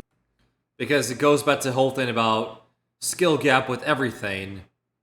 Just simply spamming square, spamming X, you should not be rewarded, because very similar to the dribbling, you're not cognizant, you're not thinking or aware of what you're doing. You're just pressing a button and hope the RNG and 2K rewards you for pressing a button. That's not how it should be. Blitz the ball hand, maybe you get the shoulder into them and you get the ball. Blitz steals, obviously, are in 26 still. That's a good thing. This is going to be the best way for lockdowns to get steals, because plucks are a lot more rare. And if you do miss the blitz, you are going to look very stupid because you get stuck in an animation. And even sometimes when you feel like you're on the edge of the blitz, sometimes if you reach too early, you get this really slow animation and you end up fouling. Perimeter defense. We're going to be showing contests on perimeter defense, a bunch of different clips, and then you guys can give me your opinions on whether you think some of these should have been contested or not, open or not, or whatever. I'm going to be showing clips of me contesting the AI and then the AI contesting me. Keep in mind, I am on Hall of Fame. So sometimes when the AI makes a contested shot on me, it's just because it's on Hall of Fame. Okay. Now, the good thing is that the percent contests are back. So it's not just going to say tight and that's it. It's going to actually give you a percent coverage on it. Another thing to keep in mind is what players are contesting. So Drew Holiday contesting a shot compared to like Donovan Clean right there. You see the percent right there. I went to go see what Donovan Clean's perimeter D was. He has like a 50 perimeter defense and he has 7'2". Yeah, Damian Lillard was making some crazy stuff, but once again, it's Hall of Fame, so don't pay attention to whether the shot goes in or not. Just look at the contest. So right there, that was an open. KD with deep bomber. I ended up just going up for a mid-range and just shooting right in his grill just to see what percent I could get. He gets a hand up in the last second, 30-something%. D-Lo with the ball. He ends up getting swatted right here. I don't think I've ever seen that animation. Kyrie Irving, little front fade. The Pro 2 fades are back, by the way. So for all my Pro-Am guards that are midi diving all year long, you're going to be doing that again for 26, okay? Cade Cunningham, contested shot right there, ends up getting off balance. Right here, I don't know how I got an open. I feel like that should have been wide open. I wasn't even close. Maybe it's because Drew Holiday just has a super high prim. But Jeremy Sohan is a slow jumper, 62% in the corner. 7'4" player getting jumped at. What was that, like a 10%? That's pretty crazy. Then on the other end, Devin Booker's, that's an open with Wemby jumping at him. I guess a little too late. Brennan Ingram falls over. Yes, you're going to keep falling over if you shoot a crazy shot. Tyrese Maxey makes like a 68% on me. Now, it is on Hall of Fame, so is a real person going to be able to green that on you in the stage? Probably not. Lou Dort gets around the screen and gets a really good contest on that, even though he did get a bad animation. Halliburton shooting in my face on the front midi, 37%. Siakam makes a 6% right there over Miles Turner. Jaylen Brown, we somehow get a little yellow on the late contest in the corner there. Moving on to paint defense, we're going to be looking at the contest. The most important thing for me. Here we go. On these as well. Drew Holiday going in. I got my hands up, or I actually jumped with Brandon Brzezinski, 19% on that. Also, tell me in the comments, is there like a timestamp that you think that shouldn't have been open? This should have been this contest, whatever. Keep in mind the player that's guarding. Drew Holiday right here. I try to get back with Draymond on the pick and roll. Ends up being a foul. Cooper Flag goes to the lane. Sengun gets a crazy high contest on that. Obviously, I couldn't do this on every possession of who is contesting who, but I wanted to do it every once in a while just to get an idea. And he has a 73 interior defense at 6'11". PJ Washington, I got my hands up with Jabari Smith. That is a 40%. You could also get those pull-out animations where you're behind the player in the paint and you pull them into even a bigger contest. Dylan Harper just goes right over the top of me on Devin Booker for a 22%. And Embiid, that's a 23% with Chet with a hands up. I feel like I got thrown into a bad animation giving me a worse contest. Triple threat. Shout out to Laker fan for giving this gameplay. Crazy chase down block right there. And then back to the dunk meter clips. You can see the green window of these dunk meters and who's guarding me to get those dunk meters. So Andrew Nemhard, I get a big meter right here with Giannis. We're driving on Obi Toppin. The green window is much smaller with him playing much better defense. And then once again, I'm going right over the top of Obi Toppin. Super small meter again, but that was great defense. Takeover. The whole thing about defense is, we said this before, I'll say it again, is offense got all these vast improvements. Defense also needs vast improvements to make the game balanced. It should not be a game where offense gets all the improvements and defense feels meaningless and useless.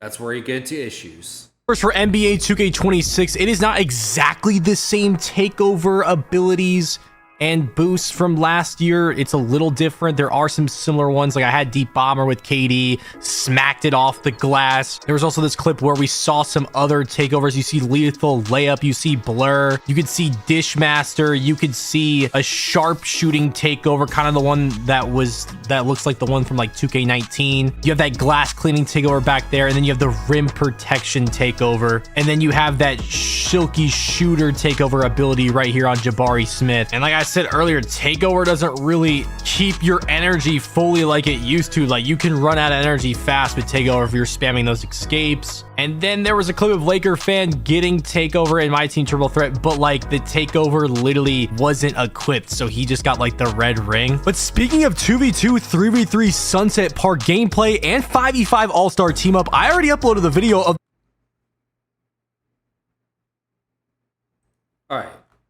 So I think that's it, chat. I feel like we dive into a lot of stuff as far as this game and everything. Because, yeah, like I said, there is a lot to cover. And we are in the home stretch. We are in the final days before 2K26 drops and everything. So we still have a lot of news to figure out and everything. The next embargo day is we find out about the builder, way more in-depth stuff about the builder, going into the actual builder itself. And it's like, oh, you bring this attribute up to here, and this is what happens. So that's going to be very interesting. Can't wait for that. Can't wait for that stream reaction. So yeah. But that's why I want to do the stream and everything, just to break it all down and everything, because I can understand, because I'm in the same deal, I'm in the same boat, where this can easily be overwhelming, because there is so much to go over, there's so much to talk about, and it can be overwhelming because you have, you know, the attributes, you have the badges, you have the heights, you have the animations, you have the Mats Plus 1 badges, Mats Plus 2 badges. You have the quests that allow you to get cap breakers, and then other Mats Plus 1 badges and Mats Plus 2 badges. It's a lot to cover. There's so much to talk about. So hopefully, I gave my thoughts, once again, my true thoughts and opinions on what I think 2K26 should be, my ideal 2K26 game should be, and everything. Praises, concerns, what I think, because at the end of the day, once again, said in the very beginning, no one pays me to have a certain opinion or say a certain thing to be nice or whatever. I say my genuine thoughts and opinions, because at the end of the day, I think we all want the same thing, which is a good game at the end of the day, and that's it. But let me know your thoughts. Let me know your thoughts on the videos, your thoughts on what the other content creators were saying, whether you agree or disagree. And then on the flip side, whether you agree or disagree with my thoughts and what I think 2K26 should be. I'm curious to know.